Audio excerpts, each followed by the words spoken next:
All right.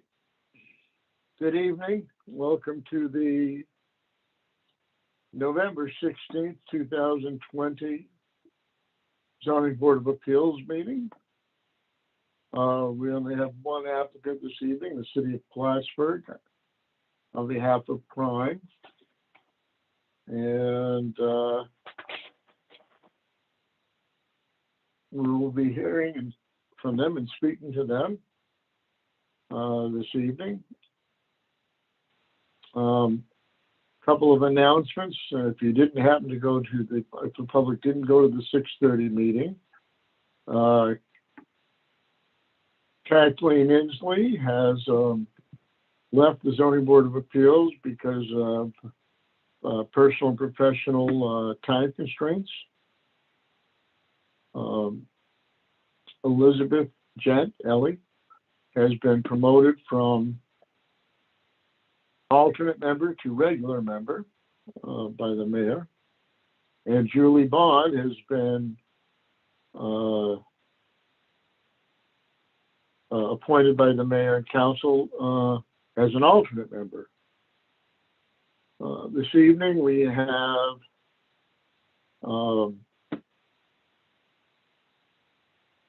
Kelly Porter absent. So we have Julie is an alternate member, but has not A, attended, or B, a meeting yet, or B, had any training, but it just got appointed today. So she's going to be observing. Kelly will be back next month at least, and or whenever, but is unable to be here tonight. We have four of us, counting PJ, who has moved into start to work on this with the as an alternate. With so right now we have Megan, who has recused herself because of a conflict of interest. We have four of us. I'm sorry. We have four regular members, one of whom is not here this evening, but me, Scott Demain, and Ellie Gent, along with Kelly Porter, and an alternate member, PJ Whitbeck, are considering the application. And we have also in attendance our legal counsel, Corey, and so this evening, we're ready to get started. We're going to start talking about the plans and questions and what we can or can't get accomplished now and as soon as possible in the future. So, Ethan, I guess we're ready to start bringing in the applicant.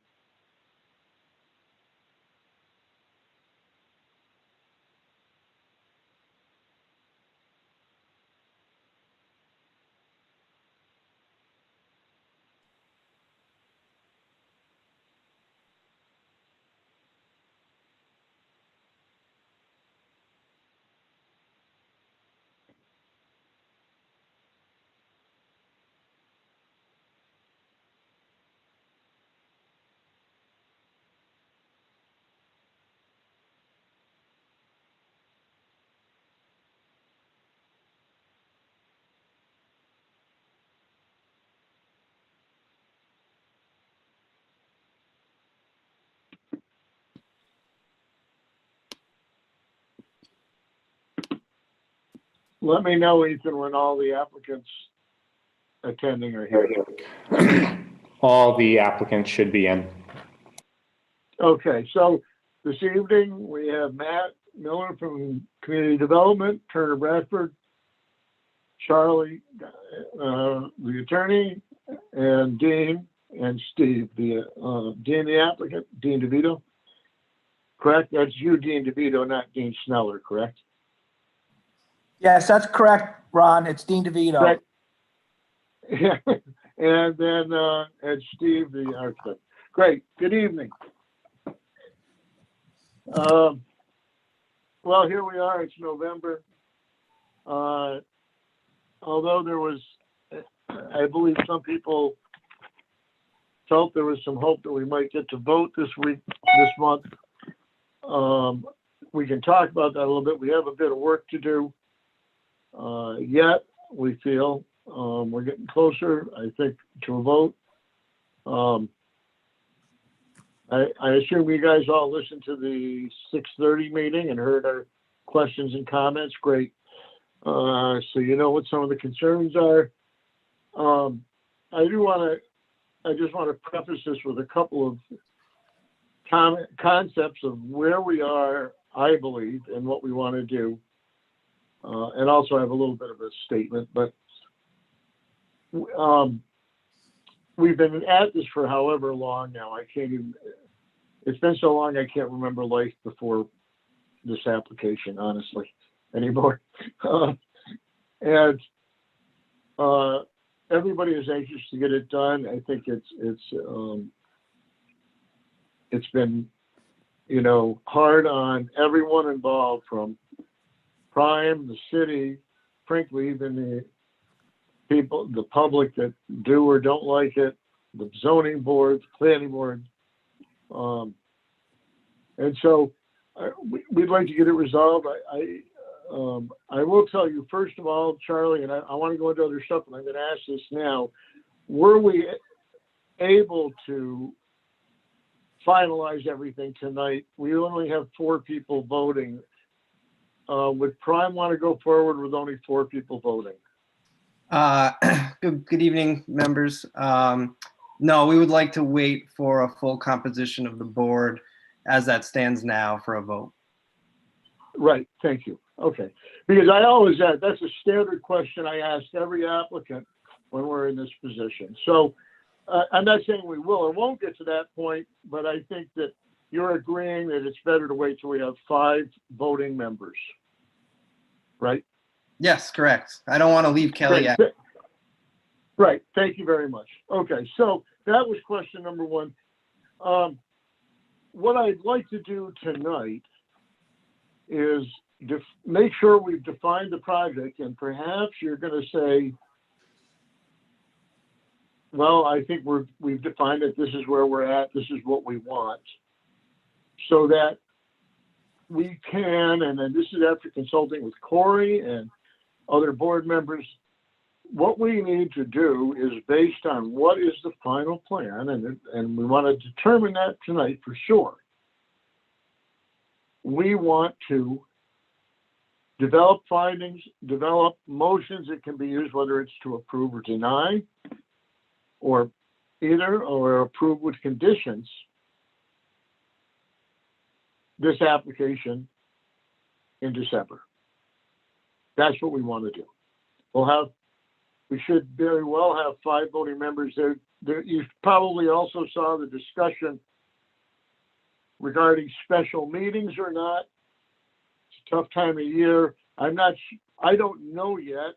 Depends on if we're going to make changes. Depends how long it takes us, frankly, and Corey with consulting with us to get everything we need in place to be able to do that. Okay, so this is not I'm not trying to stall you. Our next meeting is scheduled for the 21st of December. It's a very tough time of year for people. Work-wise, it's tough for a lot of people in a lot of ways. So if we can do that and it can work out, then we can talk about it. I'm not even sure that's going to necessarily that schedule can necessarily be determined until near the end of the evening, or maybe even, talked about later and then scheduled with plenty of advance warning. So we'll talk about that.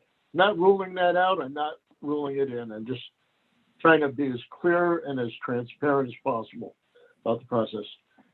That said, I do really want to understand the plans. I want to understand what the differences are that we feel that some people still have questions about, and go from there. I think that we've made a lot of strides, and we certainly have some things to look at about the setbacks. We have the outside materials. We've done a lot of stuff. There seem to be some questions about parking.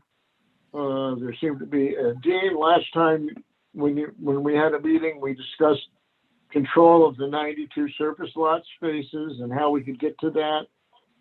That's to be discussed this evening, I think. And then that's going to help us decide how we're going to phrase and deal with our finding statement and any motions regarding SUPs. Okay, and that's our goal, right? That's everybody's goal. Get the finding statement done and get the motions for the SUPs done so that we can vote on the things and be done. Right? Would everybody agree that that's the goal? I think so. Okay. I do want to, I like to make little statements about this stuff at the beginning, as you know, so I'm going to do it now anyway. But there's been a concept out there for a while about the boards, and specifically the zoning board, stalling this process. That's the phrase that's been used publicly, both in emails to people and emails to the county. And I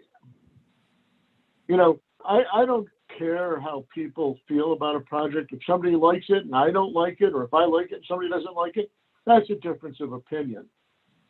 But there seems to be, and Dean, you and I joked about whether or not I was part of some conspiracy theory the other day, last time, which I'm certainly not. But I really want to understand, people to understand, I want on the record the fact that we aren't stalling this, despite how frustrating it might be to the applicant, the public, and frankly to the boards. But a brief, quick timeline will tell you that in July, you changed the plans. And I'm not blaming anybody. I'm just trying to show that there's no concerted effort on the part of the boards to stall the project. And the only reason I'm bringing this out is because I've gotten correspondence about it from people, and I don't want to let it go. It's almost like if I don't say something, then I'm admitting it's true. And so a timeline is in July you changed plans, and much of it truly good, right? That's when we went to the setback change and all that stuff. And in August, we felt the plans were incomplete, so we postponed till September. In September, the city, not Prime, but the applicant, the city didn't pay our legal bills for a little while, and we had to postpone, and then we referred you to the county. Then the plans changed when it went to the county, which Dean, you said they were gonna. No surprise. And so now we started reacting to new plans. You came to us last month, and we still had questions and felt some stuff was incomplete. You provided us new information, and that's why we're now here in November. And so tonight, I want to make sure everybody understands that there is not an effort by us to stall this project. We are, in fact, only doing what we're paid so highly to do, and that is be thorough. Okay, and that's what we're doing, and that's really why we're here. And anything less would not be what we'd expect of a good zoning board. That said, I think we've made a lot of progress also. So I want to go over, I have a couple of quick questions first, and that'll kind of kickstart us into what we're doing. And I have you parking. This is really coming down mostly right now to the parking calculations, as we know. But before I do that, Turner, I guess, or Steve, I'm a little confused. I brought it up in the pre-meeting. Scott said maybe it's an average. But the 9/25/2020 plan that we have shows I just want to be clear about it, shows the level 1 floor. Ron, it's Turner here. Sorry. I was listening, and Scott had it 100% correct. The calculation is from the average height of the ground outside the building. So we calculate the average height all around the building, which obviously the finished floor of the first floor is the highest point. Everything else is lower than that. We take the average and we calculate that to the height of the roof. The height of the roof. But the height is 186, correct? The height of the roof is 186. That's what it shows on here. So, right. which is, I'm just making sure I understand this, 57 feet above level 1. So the 65 on the chart, I just wanted to make sure because I saw the discrepancy. The 65 on the chart means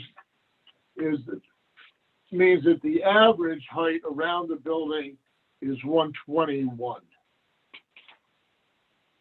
Does that sound Correct. right? That is how you calculate the height of the building. Yes. Okay, that's all I wanted to understand that. Thank you. Before we get into the weeds too, if I might just say a bit of an opening statement so we can kind of Yeah, agree to the agenda tonight, basically as you've laid it out, but just a few comments on behalf of the applicant. So first I wanted to, I don't know if she's listening, but thank Kathleen for her service throughout the several months that this has happened. I think the project is a better project because of her. So I wanted to make sure we thanked her, and PJ, welcome to the fun. There was a question about whether or not we have final plans in front of us. So we submitted, again, the plans, in addition to kind of a very organized copy of prior plans. No changes have been made to that plan since we were last before this board. Barring any great breakthrough this evening that satisfies absolutely everyone's concern, these plans are the final plans. And we would like this board to vote on these final plans, hopefully at the December meeting, Ron, as you had just laid out. The planning board, we were not before the planning board at their October meeting, and we were not before the planning board because we didn't have any changes to the plans. They've drafted their finding statements. They are satisfied with the plans and the project. It appears that way to us. But they won't issue their finding statement until the zoning board acts, because many of the project changes that you've noted, Ron, are in response to ZBA comments. So I just wanted to reassure everyone that this is the final plan. Okay. I was reminiscing back to our spring days, Ron, and you brought up a good point back then as I was reading minutes. This is about compromise.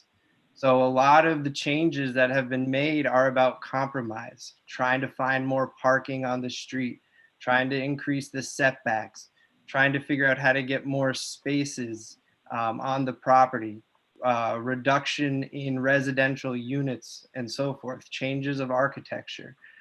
We believe that we're at this point out of compromise to have a viable project. We do have a correspondence from the building department, from Joe, related to the special use permit and the building height. So if you had questions about that, let us know.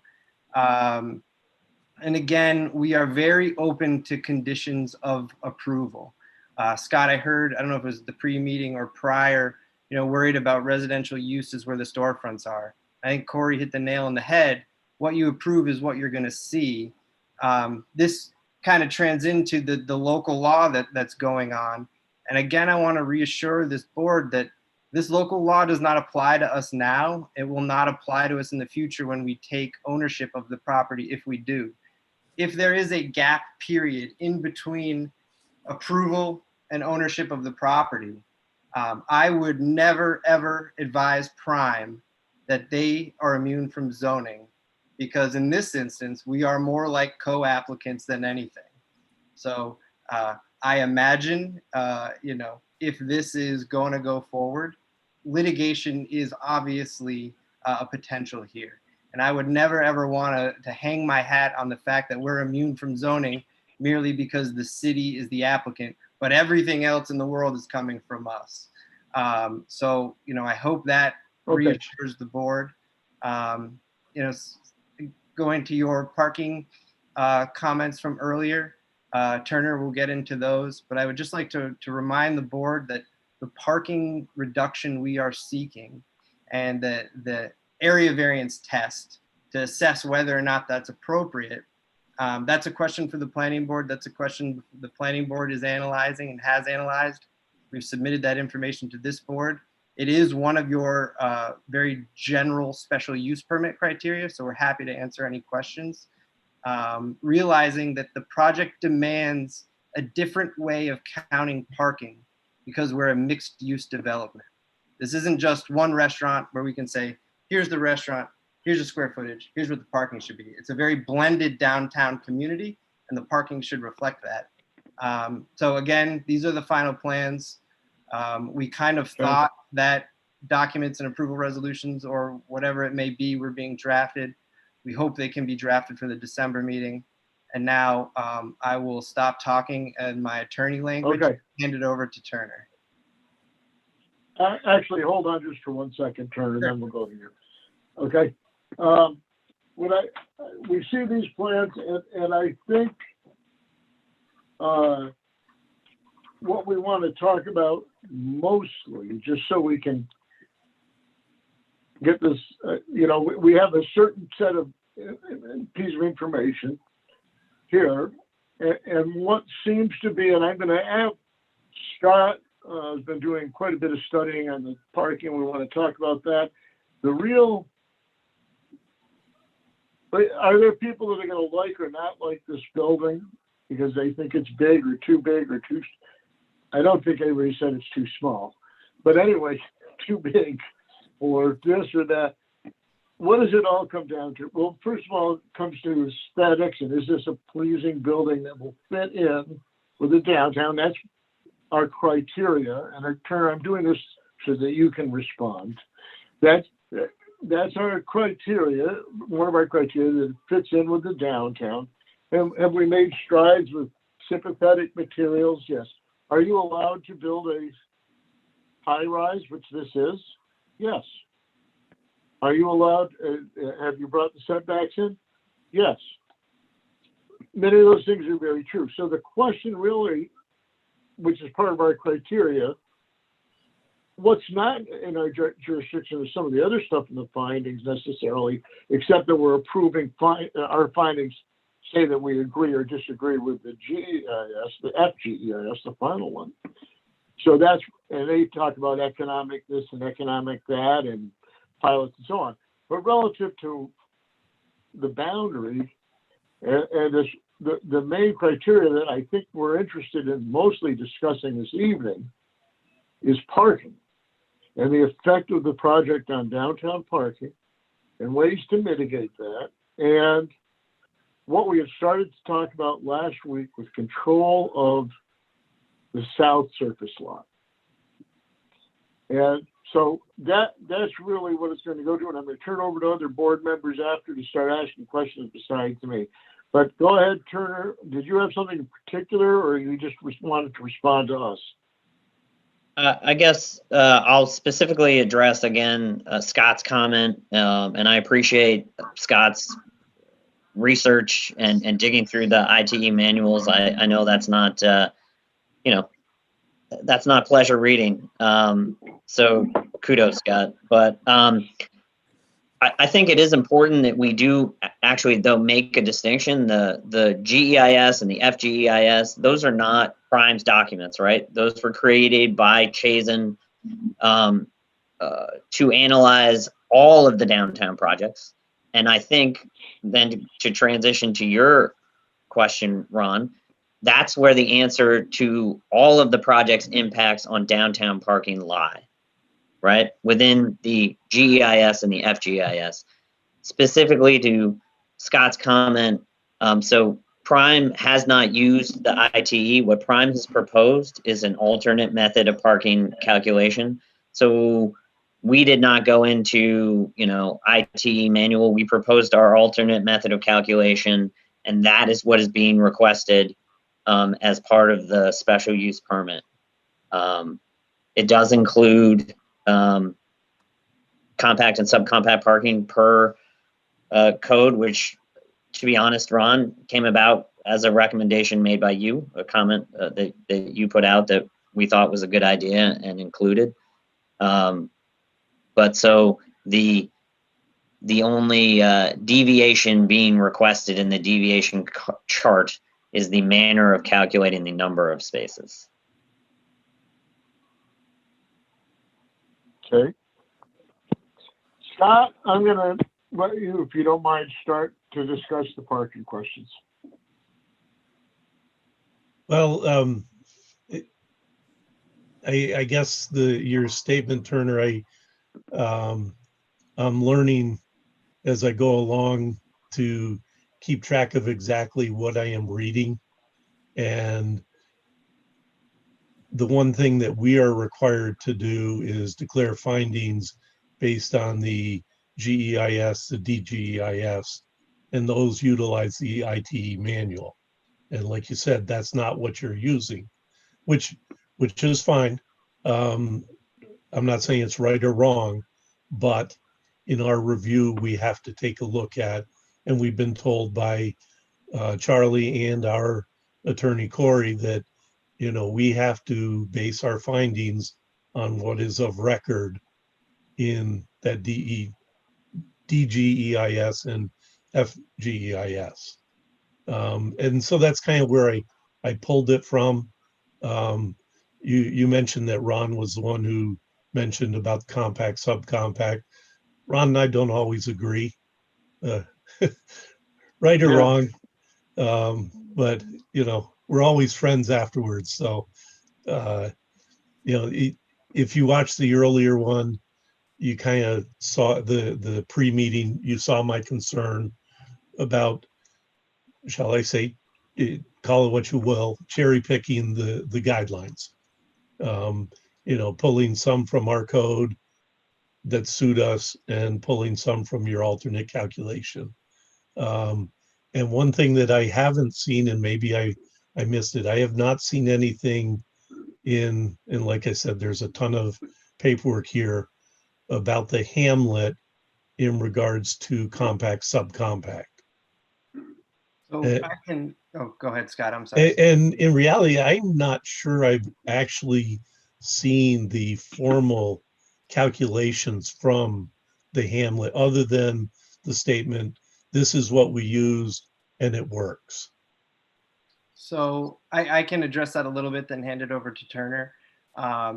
So in that SECRA record, in the FGEIS and in the lead agency's finding statements, as well as the most recent Chazen report on parking, our alternate calculation of calculating the parking is in there and was assessed by Chazen, again, not our consultant, during that process. Okay. As far as information related to the hamlet, I know it was a while ago. I don't even know if it was pre-COVID days. I want to say somewhere around May. We submitted a request to the building inspector and submission to both planning board and ZBAs detailing exactly what the parking count is in the hamlet in Saratoga Springs.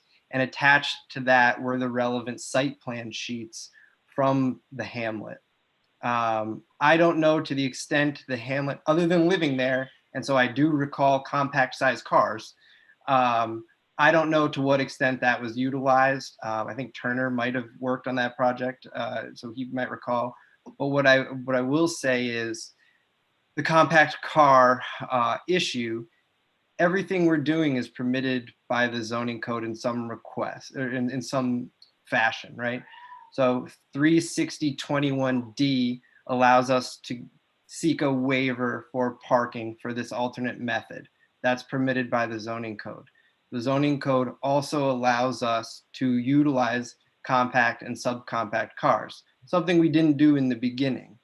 But I want to kind of change the narrative if we can, not to focus on that our alternate parking calculation is in some manner illegal or underhanded, but it's actually permitted. We're permitted to request this from the planning board based on evolution of projects and evolutions of downtown and communities.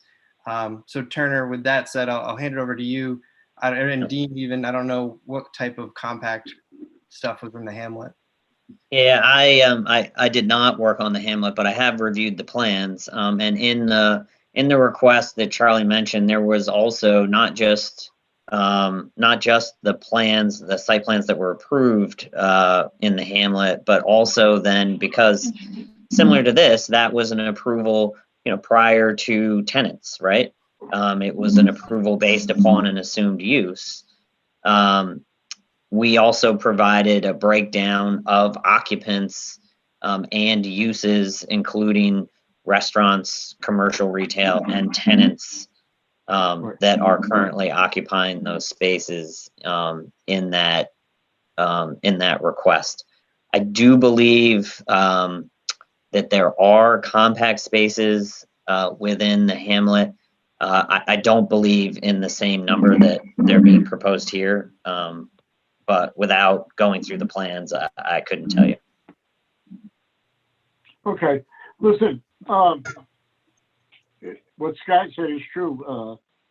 Sometimes we agree, don't I? I've sometimes actually fought against using compact, subcompact spaces, but really in places where the owner slash developer, landlord, if you will, doesn't have control of those spaces. I don't like compact and subcompact spaces as an example used for free-form commercial parking, because you can't assign those spaces as opposed to if you have an apartment, and they've been used. United used them as an example, I believe, at College Suites in Plattsburgh. But they've been used where the landlord has full control over assigning spaces. You can say, "What do you have for a car? You got space 39, or whatever." But that aside, Charlie, I want to go back to a couple things. You're correct that the code does allow alternate calculations. It also says, just like every other variation allowed under the plan unit development, that it would have been granted a variance. You're asking for, by my calculations, just for the main building, about 100 space variation. That's something that I think, and let me finish before you try to react to that, not something that I would typically find to be a variance that we would grant to anybody that wanted to do it. You know, there's a movement, and I've been getting stuff about it, about shouldn't have parking minimums, the developer should decide the parking, all kinds of new modern stuff about that, although maybe I'm a little old school in that we use parking as a density control in many ways. But in this instance, what you're doing is saying we're allowed to, by the way, and I think I mentioned it, but I just want to say it once more on this, on the notes. One of the things that sort of, I guess, bothers me semantically is that you show parking demand per city code, parking demand per PUD. And it's actually not per PUD. It's per alternate calculation. Now, is that splitting hairs? Not really. This would seem to imply that the planned unit development process allows you to make any calculation, that this calculation is blessed, in a sense, by the PUD process, when in fact, I think, and I'm not trying to, it's just what it is. You're not going to change it on here right now, and although I wouldn't mind seeing it change. But the term is actually alternate calculation allowed by the PUD process, not, and I think that that's an important distinction. Number one. Number two, what I guess I really want to understand is, and here's the question, if we start to talk about alternate calculations, and Dean, now I'm going to talk to you too, besides the consultants. Last meeting, we talked about the 92 spaces, I believe it is, in the south lot. And you said, correct me if I'm wrong, let us know how you want us to tell you that you have control over it, and we can do that. Is that correct, pretty much? Yeah, what I said was we don't have a problem making all 92 spots available to the public. It seemed as though some of the board members had concerns that even though the plan said you had to and we said we were going to, that we weren't. Apparently, that's not the case. You know, so you guys had a mechanism, and the mechanism's not going to be subdivision and who owns what. It would be, if you wanted to, you know, if you wanted to put some sort of a restriction, it could be in a development agreement that survives closing. Whatever suggestion you make. I mean, we absolutely. Well, I've got a couple. Yeah. Okay. I've got a couple suggestions. Perfect. So I've been thinking about this all month and more, frankly. And as you know, I mean, I've made the suggestion over and over again that we talk about the idea which, of changing the subdivision, which met a lot of opposition, but I'll just bring it up so we can say what I originally said, which was, why don't we change the subdivision so the city still owns that lot and the farmer's market building, and you own the other part, and your parking is self-sufficient on that other part. But there was a lot of resistance to that. It probably has to do with some of my unfamiliarity with maybe the development agreements, the rules about the DRI. Yeah, I'll tell you what, I could probably help sum it up. A lot of it has to do with the math. And like we were asked to come to the city to put a proposal forth on the entire lot, okay? And that's what we, and our proposal was less intrusive than what we were asked to come to the city to do. So Right. I have no problem making Okay.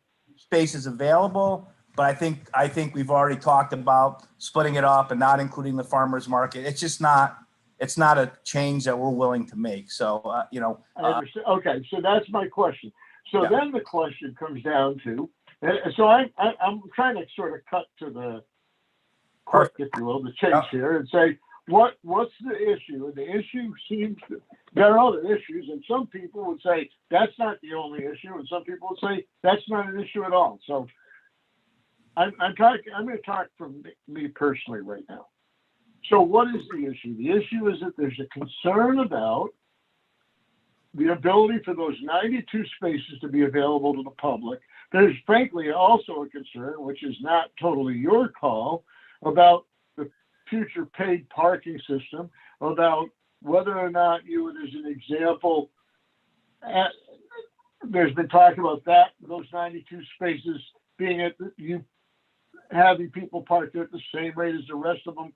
It's not free parking. It's not, and there's concern about that, but free parking on all the city lots is not part of Prime's. You don't have a skin in that game. You only have it for your part, okay? You don't control about all Arnie Pavone and all those other places. So the question is, how do we make sure that the people near there know that they have good, full access, A, to those 92 spaces, and B, that you don't need them and aren't going to take them because you need them for what you build as the main project, okay? And how do we know there's not going to be a bleed over from that project because, hey, they just had more cars than we thought or whatever. So one question would be to say, there's two ways to look at the main project. One, why can't you reduce the project, as an example? And I'm just giving you some food for thought here. Why couldn't you reduce it? We know, as I've said before, that if you have 200 spaces, I think you have one more or two more now, but if you have 200 spaces attached to or contiguous to the building, we know you could build, as an example, under the code, 90 apartments and 10,000 feet of non-restaurant space. We know you can do that. I'm not saying that's what you have to do, but we know that that calculation works, we'll say. So the question is, if you're going to do an alternate calculation that you have full faith will serve your needs, and you believe that you can do 1.5 spaces per apartment and 1 space per 300 square feet or so for the commercial space there, it would mean that you would be okay with your alternate calculation and not have any bleed over onto the other 92 spaces. So that is a concept, whether it's by reducing to the amount allowed by code or relying on your alternate calculation that you've said works. And I'm not saying it doesn't work, but I'm saying that in general you'd be self-sufficient there. And that's really the question. Can you be self-sufficient with your 200 spaces? The only other question is, of course, how you can make all 92 spaces available for the public if you're still doing a commercial space at the farmer's market, because that's 3,400 feet of space, which also drives up your parking needs, number one.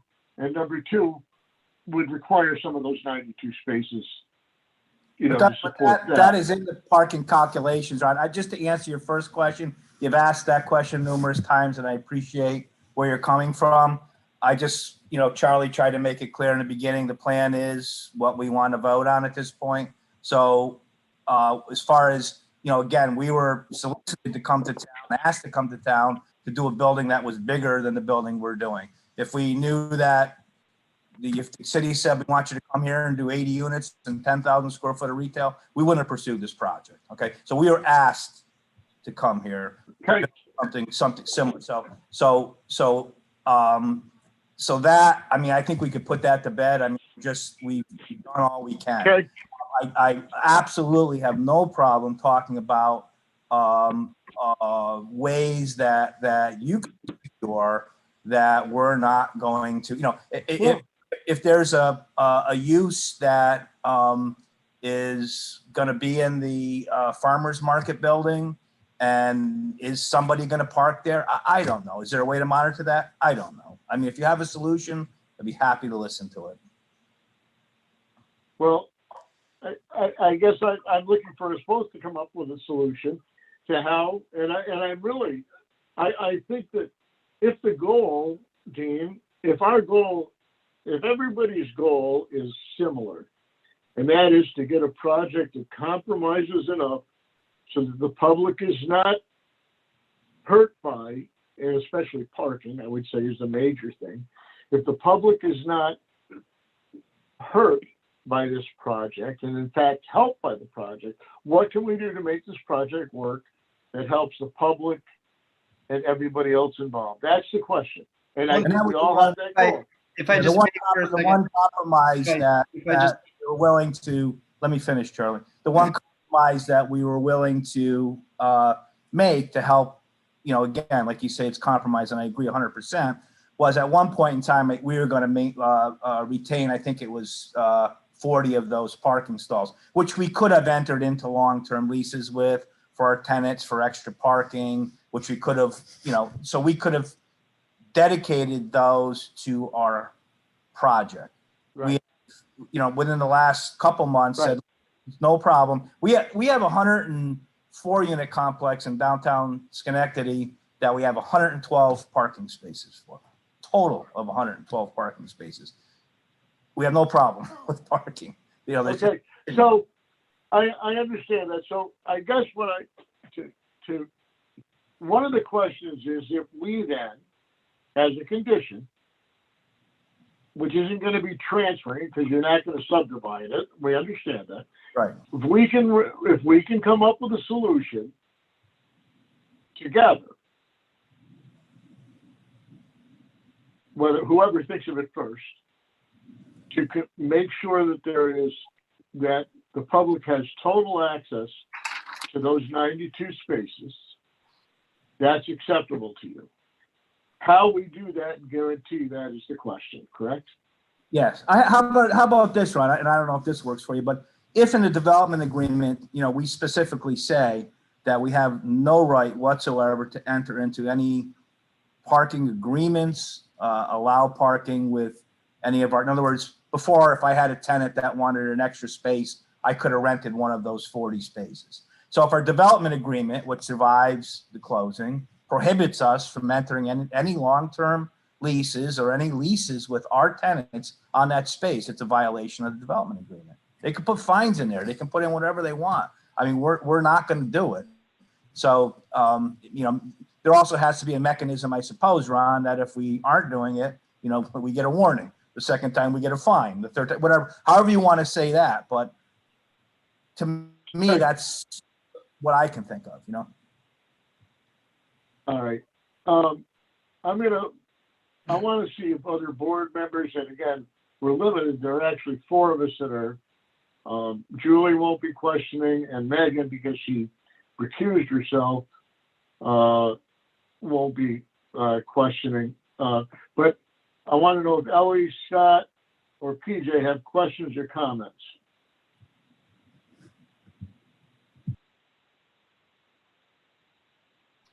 If I could just say one thing. Hold on one second. Just a second, Charlie.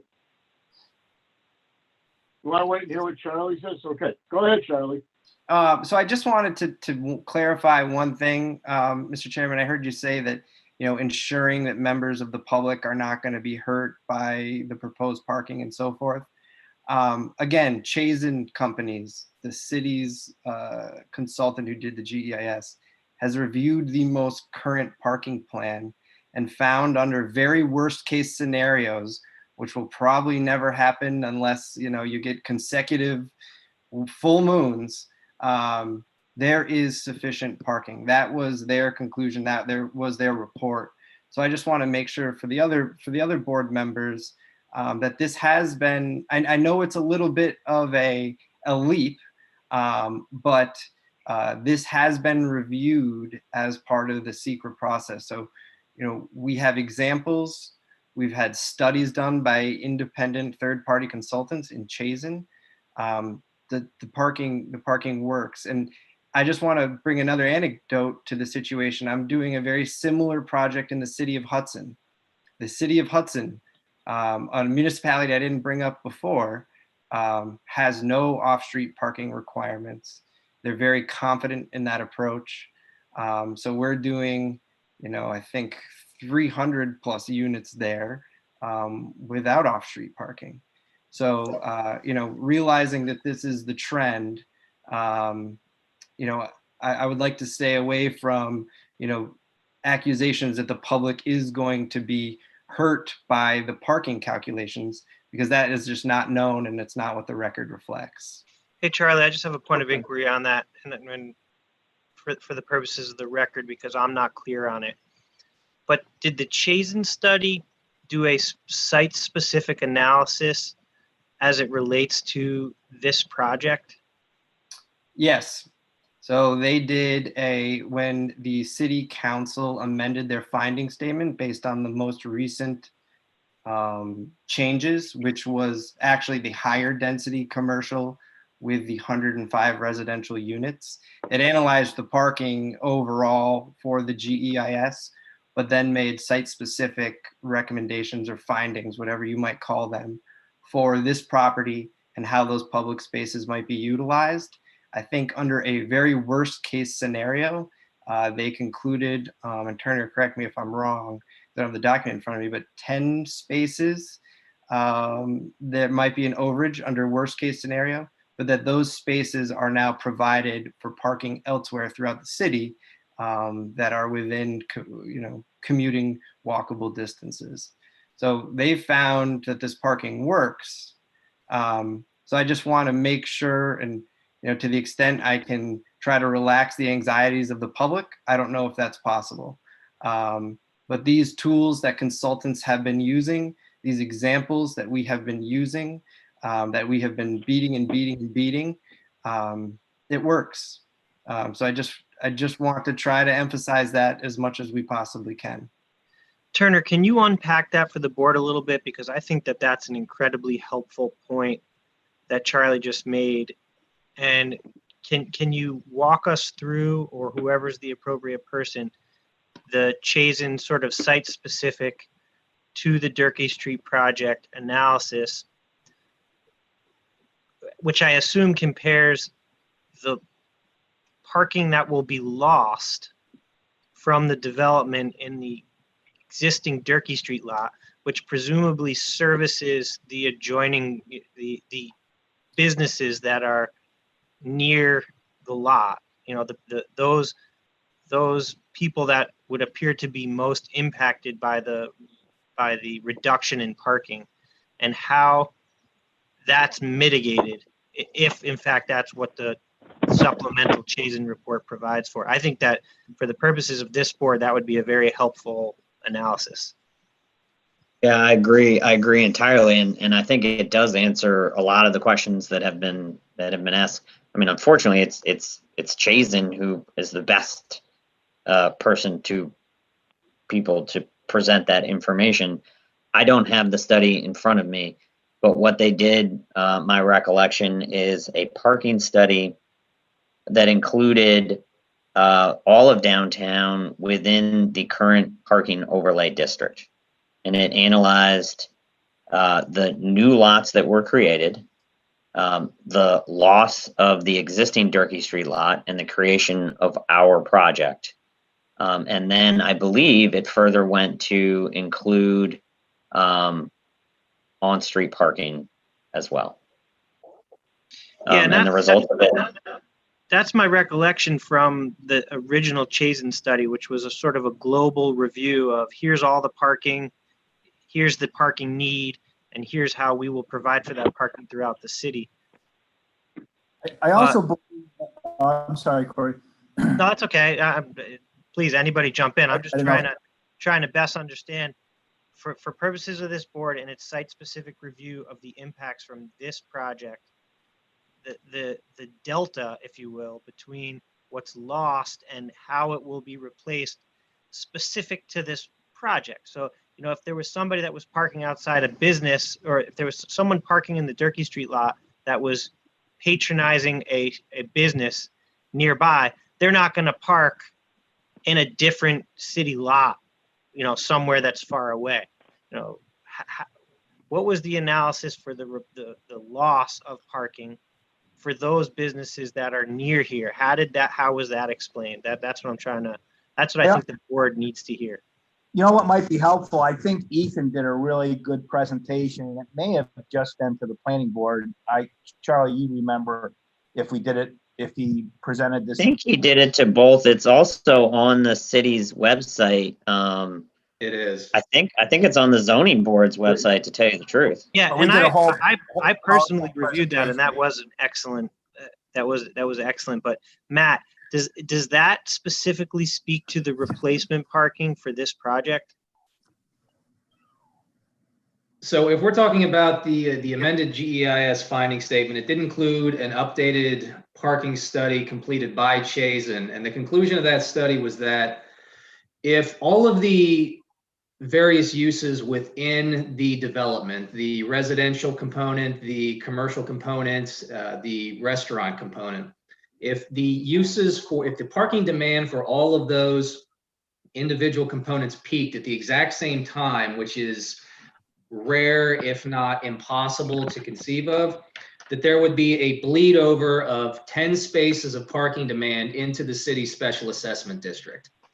Now, based on the city's own observations of the observed demand versus capacity supplied within the special assessment district, there are currently over 250 spaces that are unoccupied even at peak demand. So a bleed over of 10 spaces into that parking supply is almost unnoticeable from the perspective of a person looking for a place to park. Okay. I'm going to jump in, Corey. Okay, so what's being asked here is that we have a bunch of parking studies, many of which point to why this is replacing 289 spaces, et cetera, et cetera. Whether, how that impact has been determined for all of downtown is another whole issue.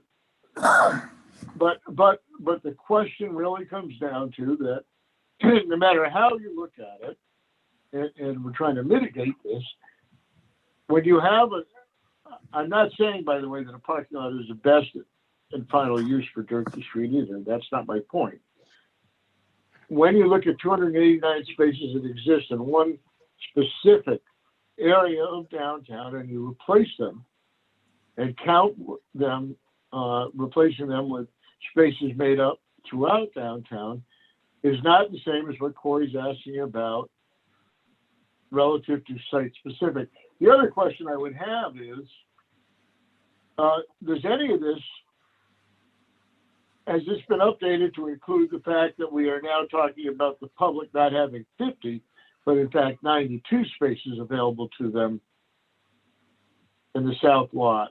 And I don't believe that that's a relatively recent thing. I don't think it was talked about in the GEIS or any of those things. So I guess what I would tell you is this, that if, we all have that parking study. We've had it for a while. It's been updated since the FGEIS, the revised FGEIS. Whether or not it satisfies what we consider proper mitigation for the spaces lost or not is up to discussion. I think that at this point, the only thing we've been talking about tonight and what's a concern is what are the final plans? And you've made it clear these are the final plans that we're going to then base our finding statement on, and whatever motion documents we're going to do about the SUPs, what do we call them, motions or things that we vote on to say whether we approve or disapprove the SUPs.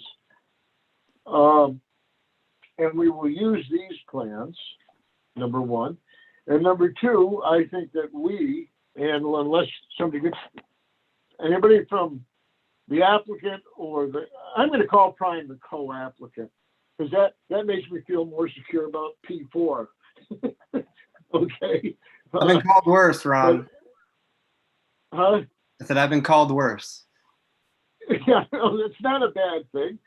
You're probably associated with worse than Dean and Matt. So, because you worked for Pyramid, didn't you say? No, but anyway, I'm sorry, I won't joke around about that. But we know that we have issues about the parking. We know that Dean has offered to make sure that 92 spaces are available for the public. How we protect that, what conditions we want to try and get to protect that concept is the question. You're asking, but other than that, what you're saying is, here are our elevations, here are our floor plans, here's our parking calculations, here are our notes. And that, this is a good thing to say this. This is the plan. We're telling you this is the plan. You're telling the applicant and co-applicant are telling us this is the plan. The only thing it seems that we've got to figure out is what we're going to do for conditions. So what I would tell you is that I'm looking for the applicant and co-applicant, if they have suggestions about how they would feel best about protecting the public's use of those 92 spaces, to send to everyone. And Matt has all of our emails, and so everybody has all of everybody's emails, to send to the entire board and the building inspector's office, and anybody you want besides that, but everybody on the planning zoning board and the building inspector's office and community development, whoever you want to send to, any suggestions you have about that. And meanwhile, I don't think we have a plan. So I think all we're going to do now is react to it by finalizing our documents so that we can vote on them. Does that make sense to everybody? Is there anybody that has any other questions that we need to discuss? I mean, I think we've discussed everything, and the only thing is to come up with a final plan, reference it in our documents, both the findings and the SUP resolutions, I guess, to come, and get them ready for next month. And then the only other question is, are we going to be able to do it before the 21st? Timing wise and schedule wise for people, or is it going to be the 21st of December? So It sounded like Ellie maybe had a conflict, and if it took to the 21st, I mean, that's fine. I just want to, what I'd like to ask. What is it? Dean, I'm sorry, I couldn't hear you. Just say it again. Okay, I'm sorry. I said it sounded like Ellie had a conflict before the 21st. I mean, we're fine waiting to that date.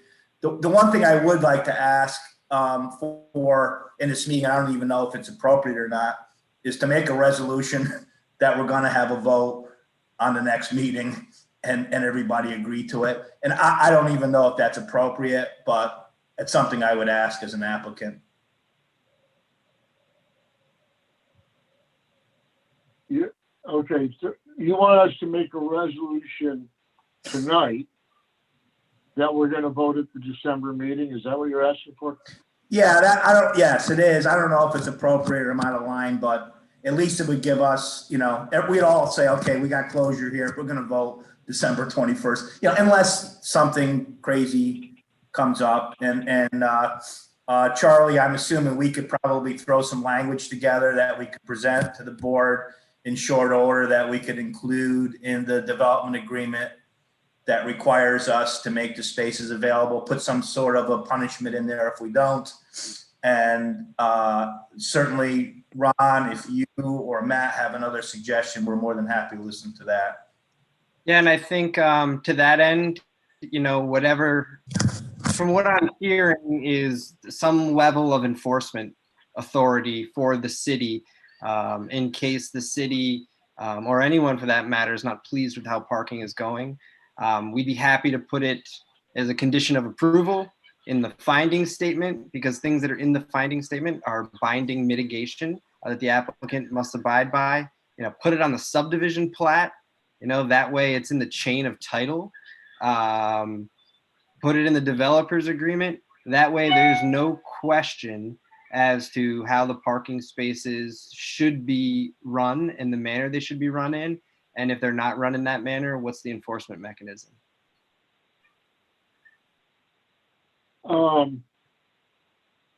Can I just go back for 1 minute, Ron? I don't mean to jump back in here, but I just reviewed. Yeah, no, go ahead. I just reviewed the August 17th Chazen plan report, which I think is the one that we were referencing earlier, as far as was a supplement. Does that date seem right, Charlie? 8/17 that's the supplement, or did something come after that? Well, it should be appended to the amended finding statement. Yeah, August 17th is the date for it. I'm looking at it right now. And it says exactly what you all said it says, which is that even at the peak time, if all of the things hit at the same time, there would be 10 spaces short on supply, which is easily absorbed by the SAD, that there's capacity in the SAD to absorb that.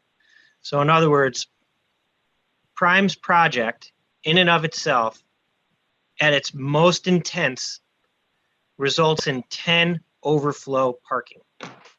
What I'm trying to understand is, what about all the existing parking not related to the project? So all of the people that are around the project that their customers and maybe people who live there, I don't know who, other people that are currently parking in the Durkee Street parking lot now, if the Prime project in and of itself exceeds the capacity by 10, which I appreciate can be absorbed by the SAD, where's everyone else going? And what, if any, accommodation is there, or how, I should say, how does the parking analysis relate to the convenience of those people and their access to the existing businesses and the existing apartments or whatever is there? So from a capacity perspective, the city has spent the last 18 months creating additional capacity within the special assessment district. There are 69 new spaces in the county lot for the public. The city completed construction of a new municipal parking lot on Margaret Street, which is less than 1 block from the Durkee Street parking lot. That's 103 new spaces. We added 21 new spaces to the Broad Street lot, which is immediately across the street from the Durkee Street parking lot. Based on the city's parking plan, the number of public parking spaces that will exist within the special assessment district after the Prime project is completed is approximately 20 spaces fewer than exists currently. And based on the 250 unoccupied spaces that currently exist at peak parking usage within the SAD, that 20 spaces minus the 10 spaces that would possibly bleed over from the Prime project if all of the uses peaked at the same time would, again, make very little noticeable difference to the average person who is looking for a place to park. From the perspective of commuting time from a person who is parking to where they're going to their destination, the Community Development Office put together a brief presentation that illustrated when you compare the more equitably distributed parking supply within the downtown, which will exist after all these projects are done, versus the system that exists now, where the bulk of the public parking capacity is concentrated in the Durkee Street parking lot, I believe, and Ethan, you can correct me if I'm wrong on the figure, that 85% of the businesses and storefronts and apartments within the SAD, 85% of those will be either equal to or closer to the nearest public parking option. And I'm talking off-street parking option. So the answer for the people around this project is that they will park in the county lot or in the Broad Street lot? Was that what you said? The Broad Street lot, the Arnie Pavone Memorial Parking Plaza, the county lot, the two other city-owned lots on Court Street, or any of the on-street spaces that exist within the SAD. Okay, Okay. so that's the And answer. that was- I really do think that Ethan's presentation pretty much exactly answers your concern in terms of the impacts of the existing parking. And if you wanted us to show that to you again right before during the meeting on the 21st, that was a really good job of summarizing everything as simply as we could, I guess. Right. Yep, yeah, we can do that, certainly. Right. Does that satisfy the question of the board about the parking demand for the existing businesses and storefronts and apartments? Does that help to explain that? Are people clear on that now? Because I know that was a big issue and concern. PJ, do you have a question about that?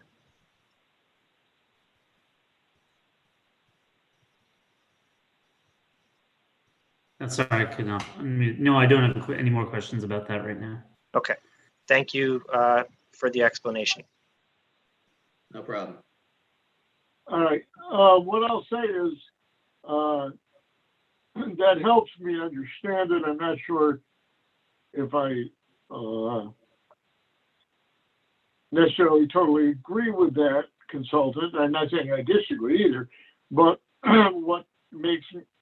my main emphasis now, aside from the Chase or whoever studies and the traffic studies done by community development and so on, my real concern here is how do we make sure that the public has full access to the 92 space surface lot? How does that affect them, the farmers market building, et cetera?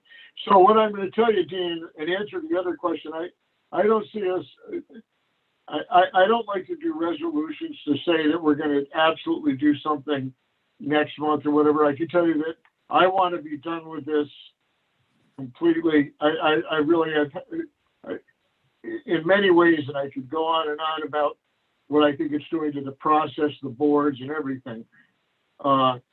We will do everything we can to commit to diligently work towards a decision in December, and it's my full intent, barring again anything odd, that we will do that on December 21st. And I think that's what really allows us to work together on what we can talk about with control and making sure there's enough parking for those 92 spaces. We have your plan, and I think that I will do everything I can. I just am not into voting to absolutely guarantee that we will do it in December. I absolutely want to, but you never. That's fair I just don't know what happens.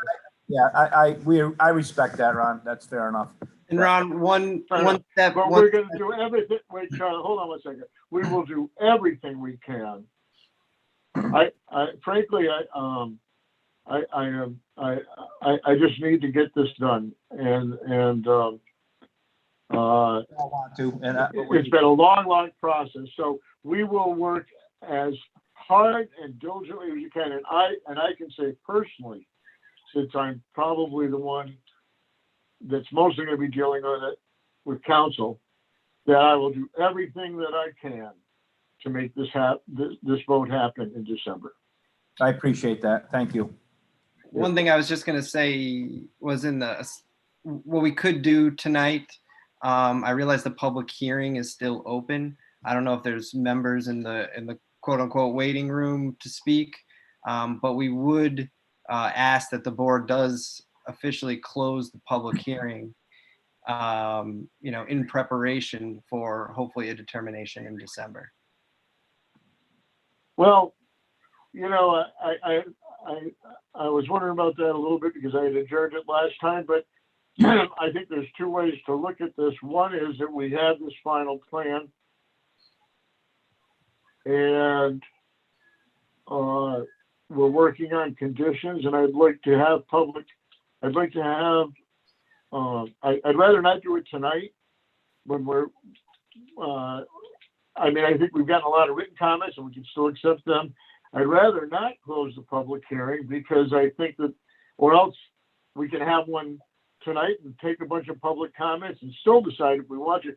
But I don't see that if you're doing that, Charlie, because we want to make sure that we have a 62-day timeline, I'm not concerned about that'd be the January meeting.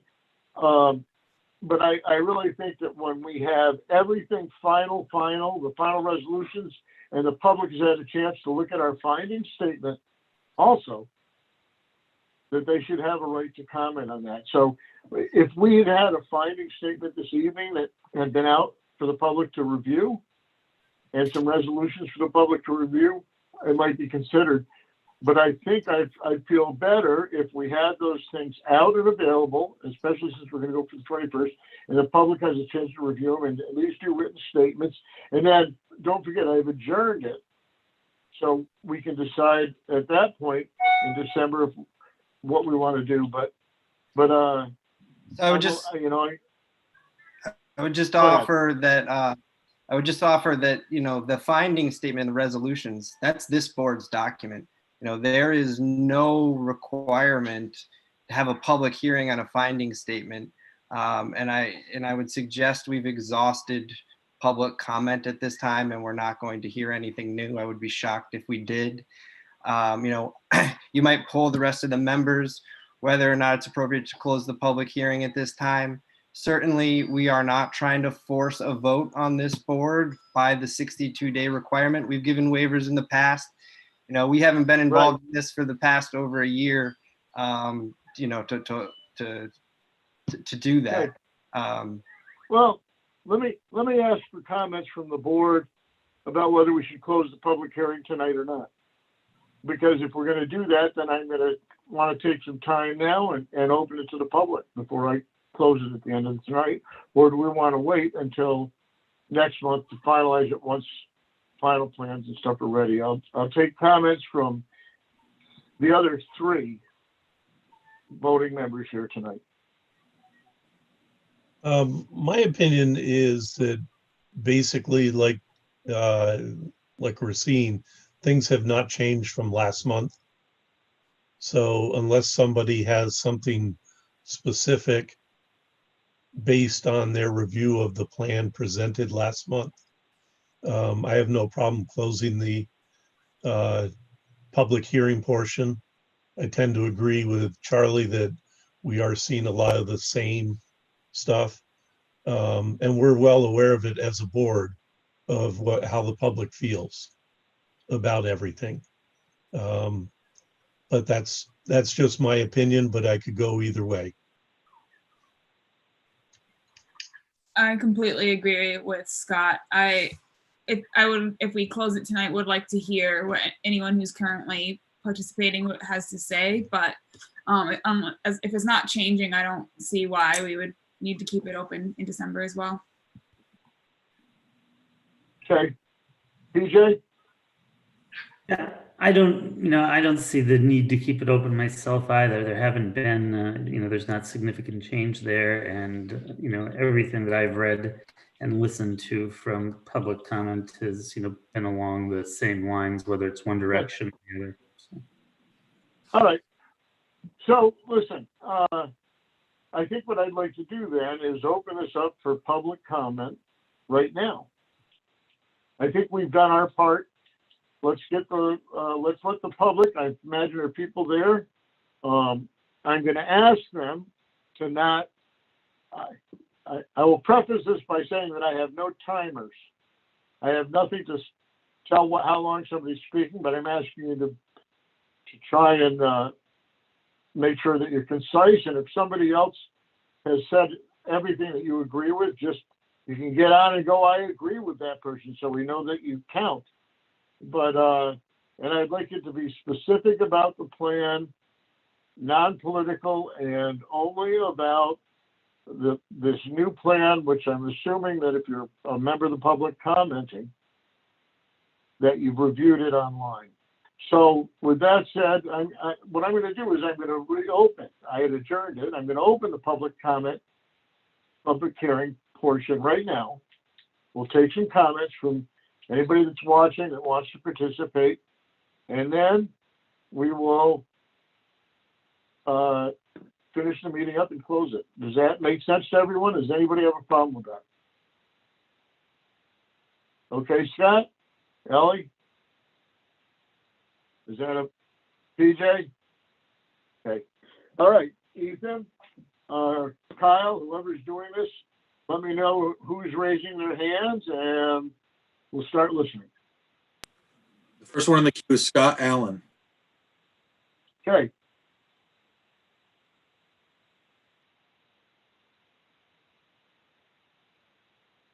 You're muted, Scott. There you go. Yep. Yeah, I'm getting there, Mr. Chairman. Thank you. There were new comments made tonight on parking, and I want to address those comments. First of all, the Chazen study, in my opinion, was cursory at best. No one from Chazen interviewed anyone at my office, at my business, didn't discuss with me what my plans are for expansion. And based on other people I've spoken with downtown, no one was directly contacted by Chazen.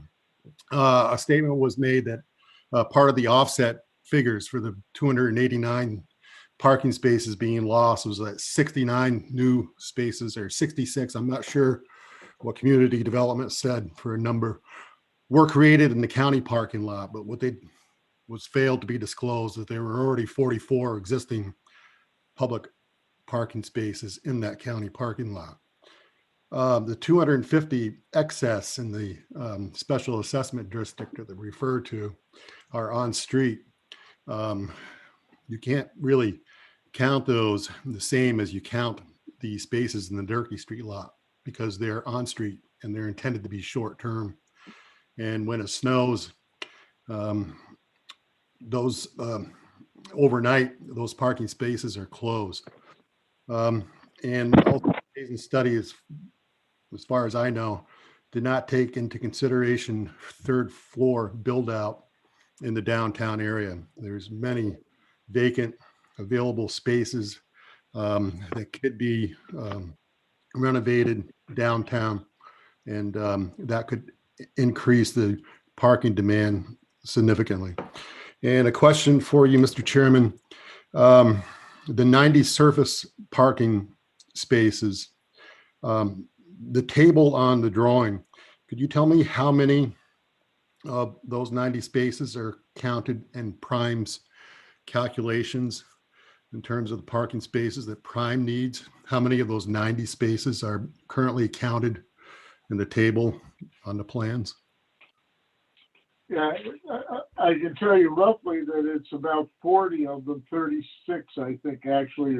It's changed a little bit, but right now what we're asking them to do is provide all those 90 spaces not as part of their calculation. All right, so anyway, so the table would need to be revised to adjusted. deduct 40 spaces. So now this calculation of 1.5, this alternate calculation of 1.5 spaces per unit, that's actually going to go down significantly if 40 more spaces are deducted from the available spaces. Right. Anyway, thank you, Scott. Are you all set? I am. You're all done. Yeah, thank you.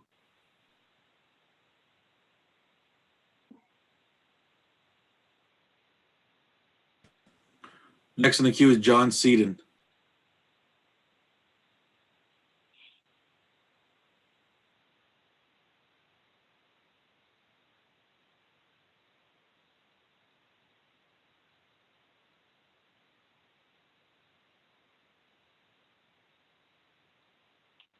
John, you're muted.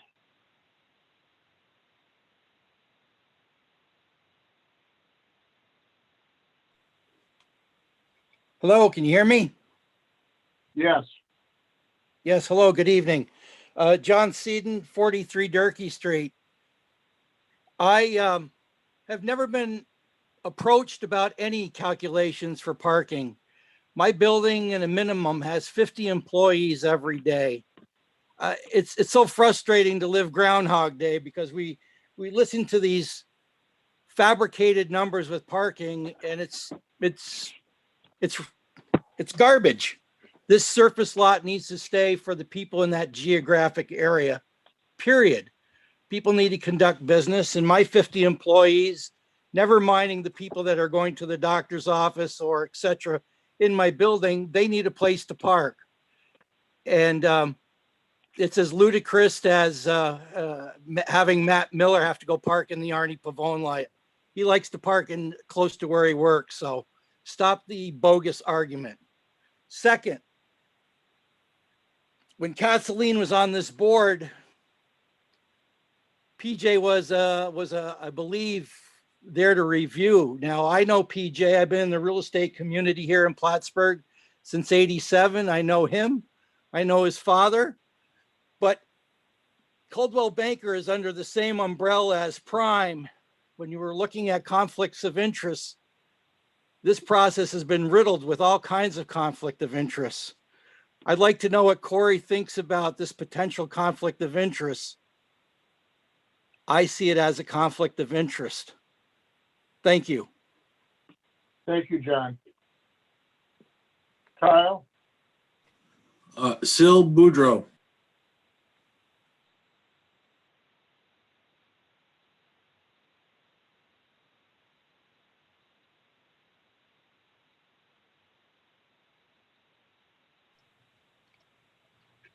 Hi, everybody.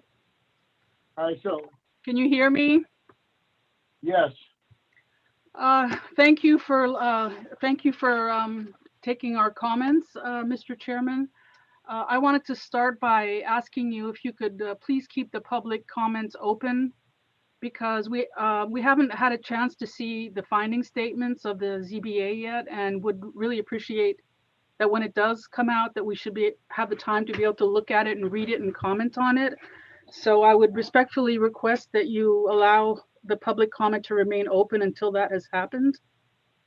And I also wanted to address what John Seaton just said, which is that one of your board members, Mr. Whitbeck, is employed by Coldwell Banker. And Prime LLC operates a franchise for Coldwell Banker called Coldwell Banker Prime Properties. And both the Prime franchise and the Plattsburgh franchise are affiliated in an umbrella group called Realogy Group, and that is traded on Wall Street. So they are sister companies. So I do believe that if this building gets built, that it will be Coldwell Banker that will be renting out the apartments and renting out the commercial real estate. So in my view, that is a potential conflict of interest. And if it's not, I would like to hear otherwise. So thank you very much for listening. Thank you, Sylvie. All right, Kyle, next. Terry Broderick.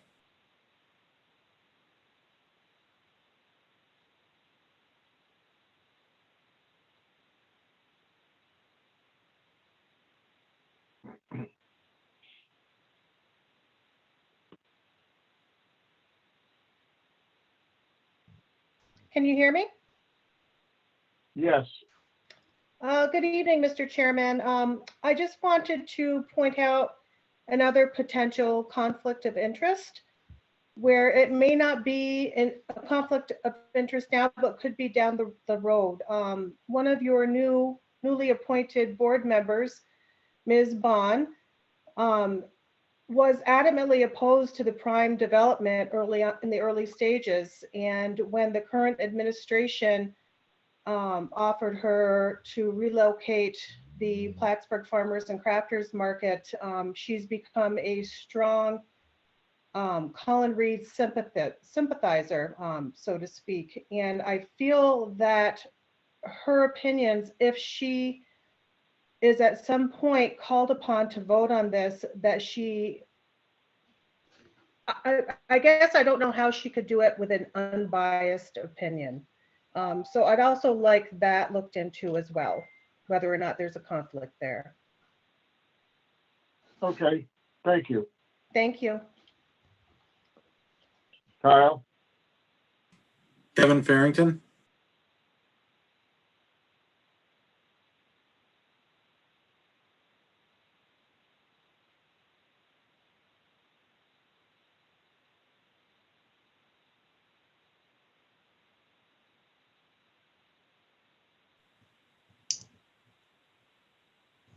So can you guys hear me? Yes. Okay. Thanks, everybody. A couple of points. Number one, I'd like to address Dean from Prime. And Dean, I heard what you were saying about the city asked you to come here, and I feel like the city owes you an apology, because a lot of smart people with good intentions put in a lot of hard work to come up with what people felt was a good plan that would really benefit the city. And somewhere along the line, just immediately after the 2016 elections, that all changed. And everything that people worked on was thrown in the garbage in favor of a giveaway that abandoned public interest and public benefit. And you were brought into that, and now here you are, and you've been doing this for over a year, almost 2 years. And you've taken a lot of criticism from the public for good reason. But it's really the city who dragged you into this mess, and that's what it is. It's a mess. It doesn't fit and it doesn't work, and here you are. I'd like to also piggyback on what Scott brought up in front of parking, regarding parking. But before I do that, I would like to quickly reference a letter that you should have received from PCC attorney Matt Fuller this week. And the gist of the letter is that you don't get good information from the staff. And I don't mean to disparage the staff, because they're under a lot of pressure. I think it's a political influence because, let's face it, the city is the applicant. And I'll quote briefly one sentence. He wrote, "As has long been suspected by PCC, neither the city's planning board nor zoning board of appeals are being provided unbiased information from city staff in both of those boards' respective review process. In other words, it has long been suspected that the city staff is interested solely in the approval of the Common Council's proposed Durkee Street project and not in any legitimate planning board or zoning board of appeals reviews." So what does that mean to you tonight?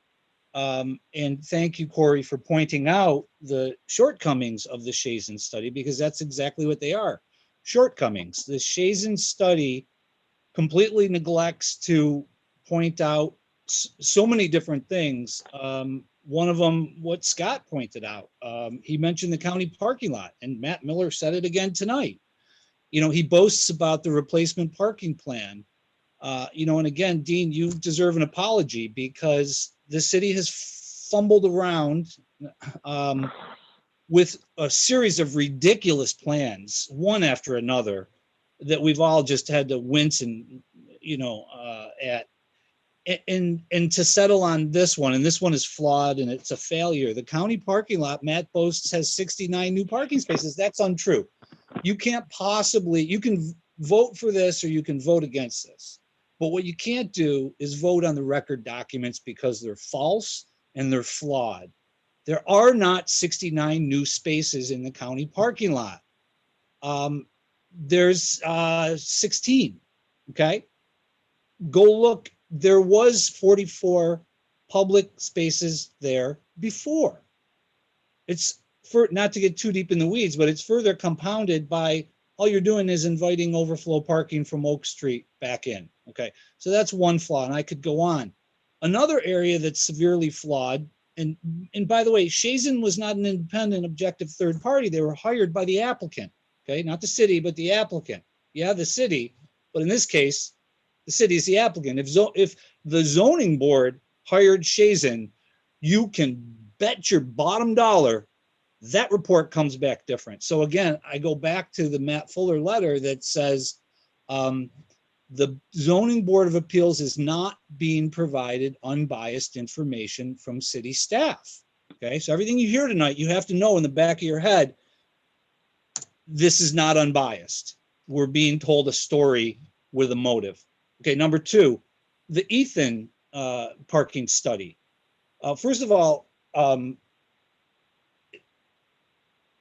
basically what Ethan did is the original parking study, the Carl Walker parking study said there is 85% full capacity at peak hour. Now that peak hour is critical because parking studies, if anybody knows anything about them, they're not about averages, they're about peak hours. Like it or not, you have to design for peak hour, okay? That's why the mall parking lot is so big. Is it too big? Maybe, but you have to design for peak hour. Averages mean nothing.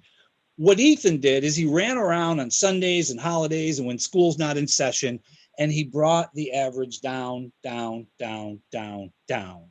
The other thing he did, and he'll tell you this himself, is he counted hundreds of spaces over by Broad Street that go empty. It's true, they're empty. They're on the street and they're empty a good part of the day. They're not proximate to downtown business. Okay, so he did these things to deceive you. Don't let that work, okay? Like the Matt Fuller letter says, you are not being provided unbiased information from city staff. That's normally their job, but they're under an intense amount of political pressure, and I won't go into that, to swing your vote in a certain way.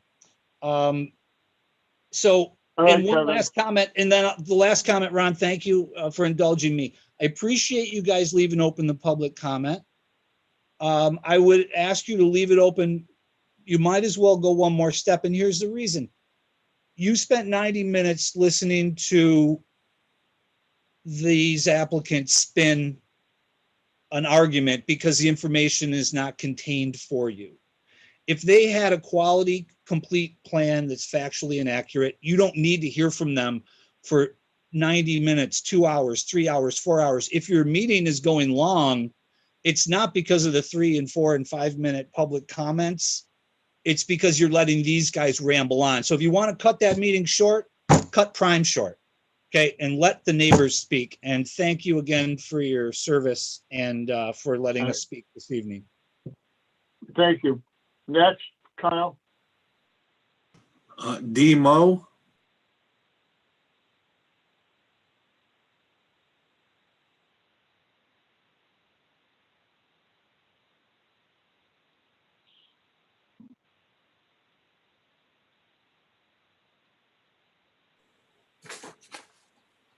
Hey there, can you guys hear me okay? All right. Yes. Hi, Mr. Chairman, this is Debbie Momot. My screen name's Demo.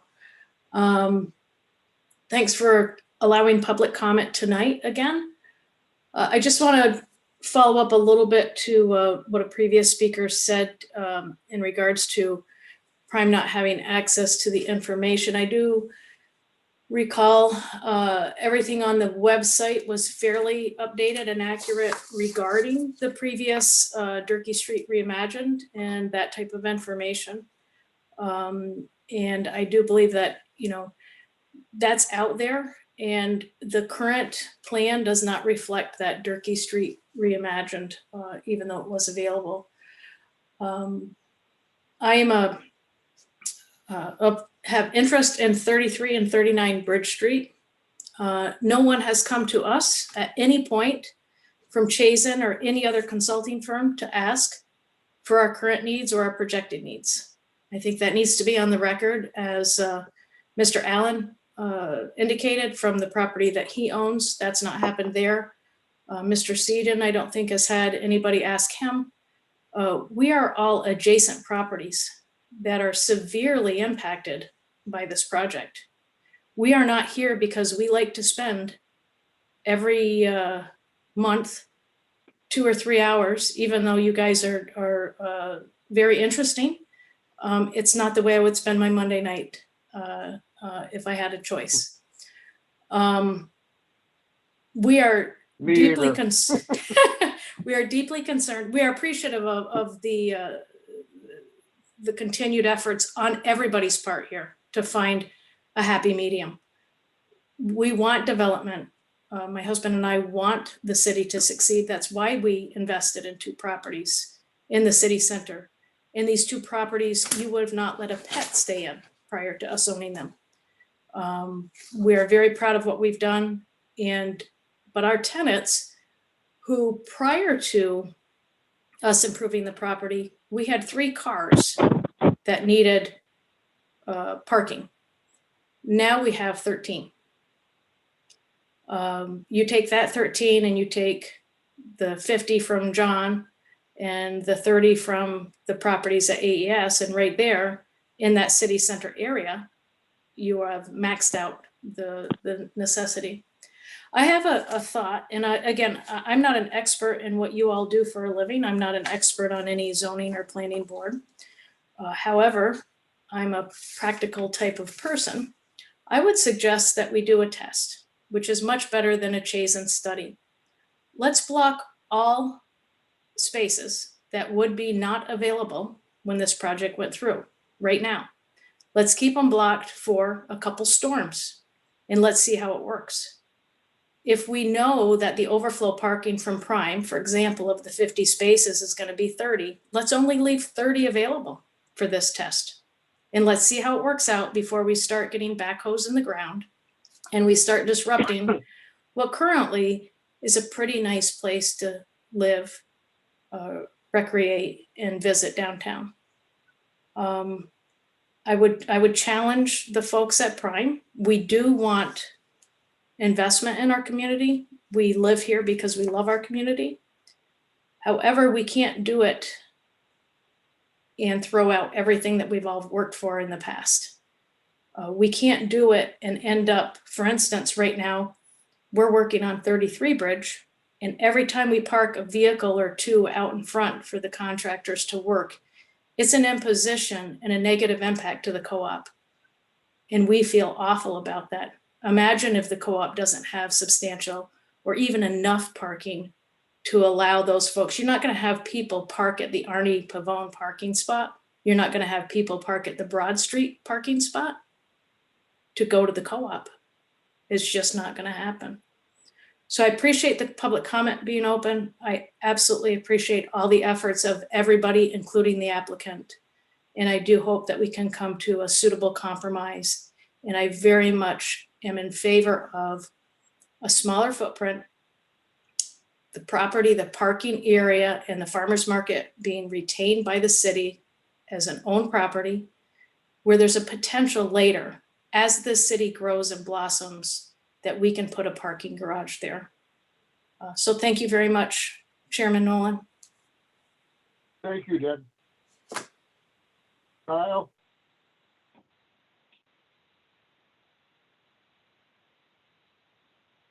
Hello? Anybody else? You're muted. Danielle Erb. What's that? Danielle Erb.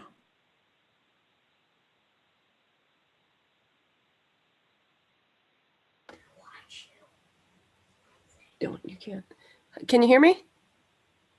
Yes. Hi, sorry. Yeah, I wanted to reiterate a few of the points that some of the others have mentioned. You heard from, 3 different property owners that said that Chazen had never contacted them. And, as a member owner of the co-op, specifically, it seems like the Chazen study didn't take into account specific uses that are particular to this area. So the co-op, as the only grocery store downtown, having easy parking access directly next to the establishment is critical to their survival. And I don't see how the parking, even if you redistribute the parking around to other areas of the downtown, that's not going to do anything to help the co-op in this situation. So I would like to know specifically, what Prime would be willing to do for the specific businesses that rely on proximate parking for their survival. And that's all. Okay. All right, thank you.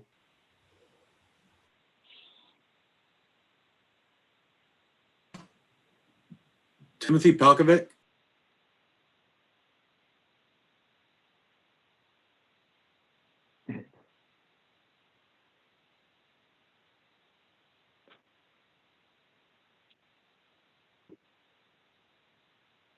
You're muted, Tim.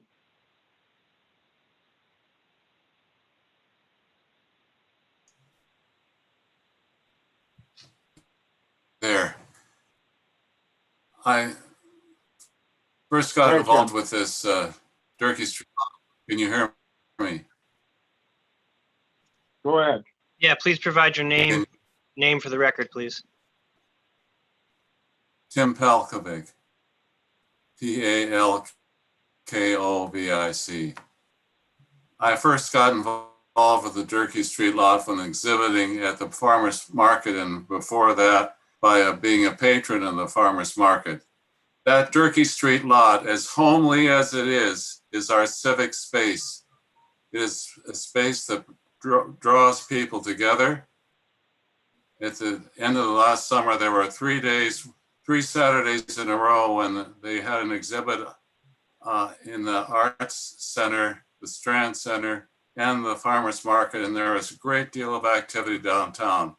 The Prime building, although they're conscientious in what they're doing, are lopping a building in the middle of that lot, which restricts the activity in the space and restricts the civic space.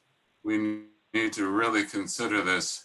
The Prime is going to hurt the city, no matter how cooperative the Prime people have been in working with the city. It's not going to work for the city, but going to work against the city.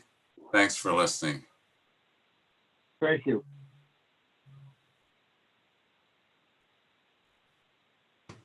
Kathy Baumgarten.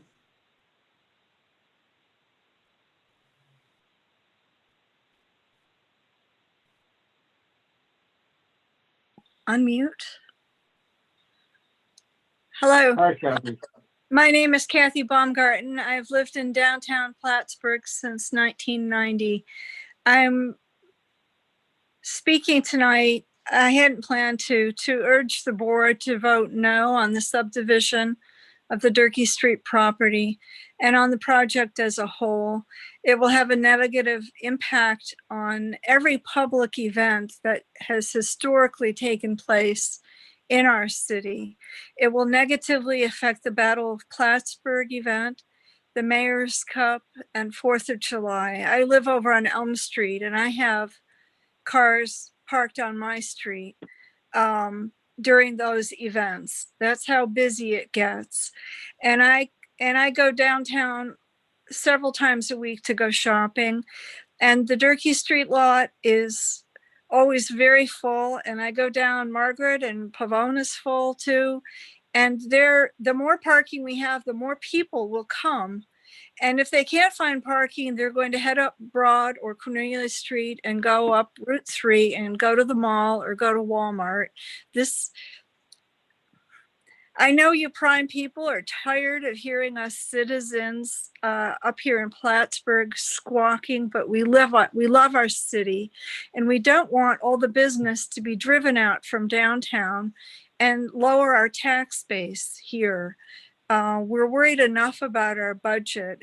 This plan is bad for our budget because it will, there's no doubt about it, impact negatively the tax base in our town when the things are bad enough right now with the pandemic. There are still people shopping downtown and parking. And like I said, if they can't park at Durkee Street, they'll just, if they can't find easy parking, they'll just head on up. I know I do.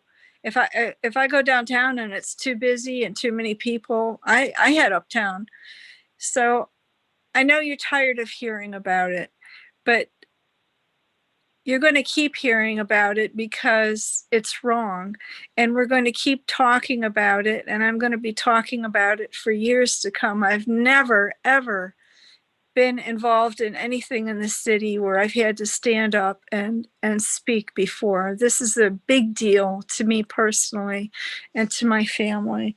I have family members that need the snow parking, and it's over a mile from where their apartment is on Clinton Street to go down to the marina to park down there, especially because the city doesn't plow the sidewalks. They don't clear the sidewalks. All the plans that the city has come up with in order to accommodate Prime have been absolute failures in my point of view that were unthought of and show that the city, whoever's guiding the city, they don't live downtown and they don't walk downtown. I go to the marina every morning. I'm very familiar with that. And I worked on Peru Street.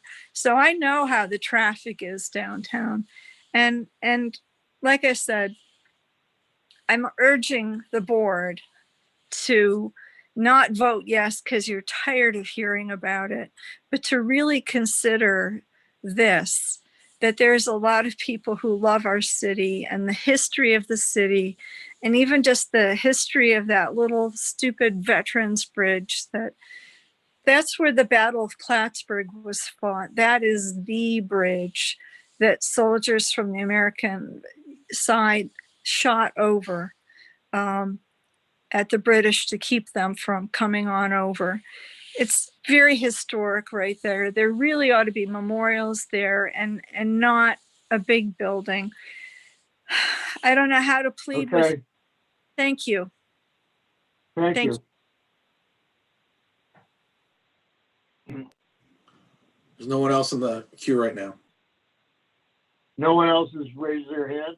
Yeah, I got a couple more. Shalice Marbut.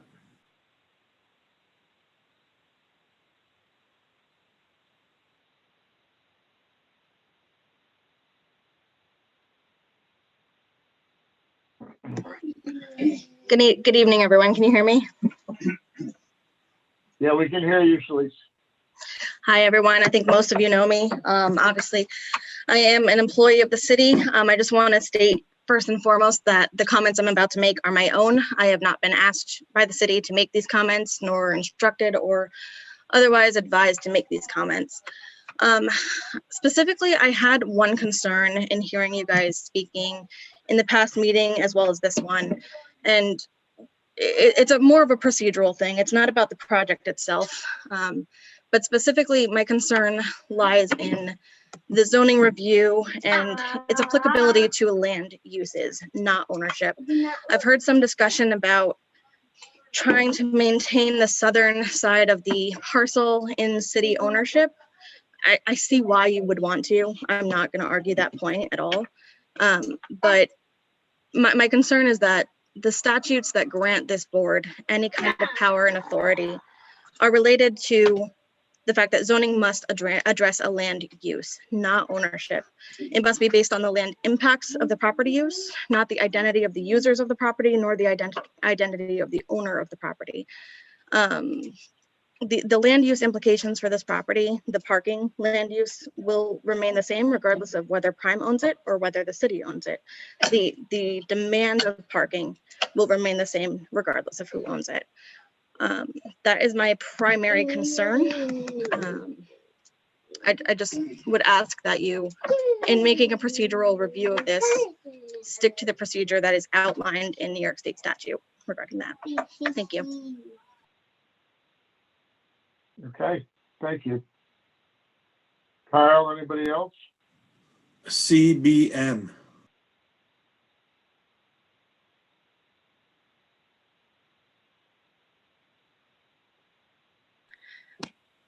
Hi, Can you hear me? Yeah, can you give your name, please, as opposed to Yes, this is, CBM? it's Carol McLean. I own Iris's Cafe and Wine Bar, and I also own the building at 18 to 24 City Hall Place.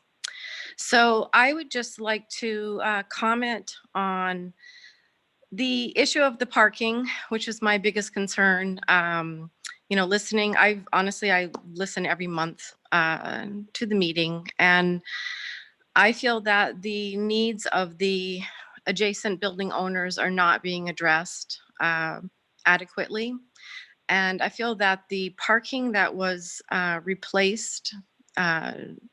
put in place by the city does not adequately impact the businesses in our area on City Hall Place. And, you know, the Arnie Pavone parking lot is very nice, but that's not going to help my customers or the tenants in my building. So I have 23 tenants and I have 20 employees. So speaking of the demand on my building alone, as well as I was never contacted by the Chazen parking study. So I do feel that the parking needs are not adequately being addressed. And also the impact of the snow parking, that's a huge thing. I think that if the suggestion is that the parking is going to be available down at the marina, that's not an adequate solution for tenants. You know, I've had issues now, literally in the last year. This hasn't even happened. This project has not even happened yet. And I've had prospective tenants tell me that they're not renting the apartment solely because of the parking issue, because they've heard it. They see it on the news, they see it in the paper, and they're concerned about future parking issues. You know, we need to have parking in close proximity. And it's not fair to ask tenants or customers to walk 2 blocks to come to your business. So, you know, this is something, honestly, I was on the Lake City Development Corp for many years. I supported this project. And I was just dumbfounded when it actually went through and the details came out that it wasn't required for the developer to replace all of the parking. And, you know, that's a huge issue, I think, for all of the downtown businesses and the downtown property owners, that this parking lot is something that is utilized every day and fully. And I really would implore the zoning board to really think about the impact that this is going to have on all of the businesses and the landowners downtown. You know, this is something that, I mean, I've been here 23 years. I have put everything into downtown Plattsburgh. And I'm dealing right now with the pandemic and owning a restaurant, which isn't great. So it's a pretty scary prospect to think that other people are making decisions which are going to determine, you know, the livelihood of my businesses. So I just wanted to put that out there that hopefully that the zoning board and the city will take everybody into consideration. Thank you. Thank you, Carol, very much. Kyle? No hands right now. All right. First, then I am going to, for a minute here, adjourn. I'll start with that. I'm going to adjourn the public hearing right now because I'm going to stop the public. I'm going to suspend it to start with the public comments. I'm going to ask the board by a show of hands to help me determine whether or not we want to close the public hearing tonight. I'm not going to decide that myself, certainly. Actually, I'm not going to do it by a show of hands. I'm going to look for a motion regarding the public hearing, and a second from the 4 voting people. And I'm going to have people send a chat to Lisa saying yes or no to close the public hearing. It will take a majority of 3 to close it. It seems like people wanted to do that before, but I'm going to still do it officially, number one. And number two, I want to clarify that if we do close the public hearing this evening, we still always allow written correspondence, and I'm going to keep that because of the pandemic to include voicemails and emails and written and mailed letters, just as we've done every time so far, right, Lisa? It's the same exact information we put out every month. So closing the public hearing will still indicate that once everything, these quote final plans, which are now on there, and anything else that we do between now and the December 21st meeting will be out there and available, and we will accept written comments and voicemails up until certainly noon on the day of the 21st of December, if we do close the public hearing. So I'd like a motion from somebody to either keep the public hearing open or close the public hearing, whichever you want to move. I'll make a motion to close the public hearing for verbal comments as of today, and allowing written comments. And I would say up until the close of business on the 18th of December. That's the Friday before the meeting. And that gives us time that gives people a lot of time to get their written comments in, and it gives us time to review them if needed. Okay, we've traditionally been doing them till noon just before anybody does. We've been traditionally doing them till noon of the day of the meeting. Yeah, and then we spend all that afternoon reading them.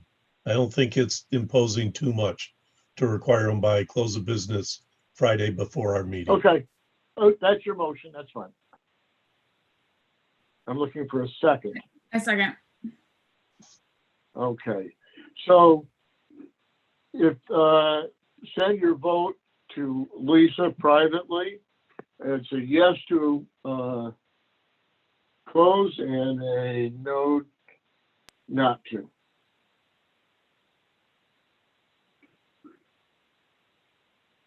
Oops.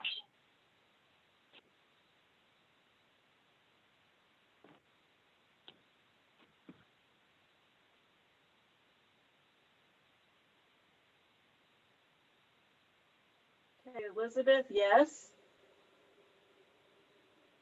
Yes. PJ, yes. Yes. Ron, no.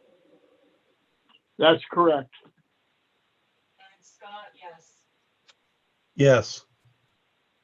Okay, that is carried by a vote of 3-1. We have closed, here's my gavel, the public hearing portion. We will be accepting, as per the motion, written comments and voicemails and emails and correspondence, just as we always do on this application through the close of business day on the 18th, Friday, the 18th of December.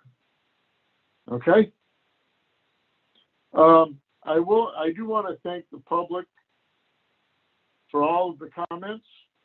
I'm glad some weren't specific to this plan. Most of them were specific to parking in general.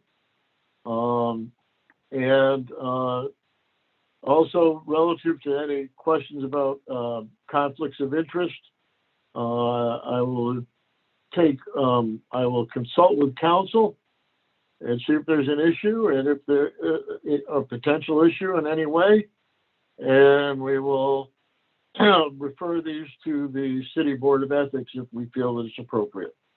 And we want to thank you for your interest and your comments and your diligence in following the process. So now that that's done, and Charlie, we have closed the public hearing. The next step is going to be that I believe what we're going to do would be to adjourn this meeting, look for suggestions from you guys if you have ideas about how you want to talk about assigning 92 spaces for public use.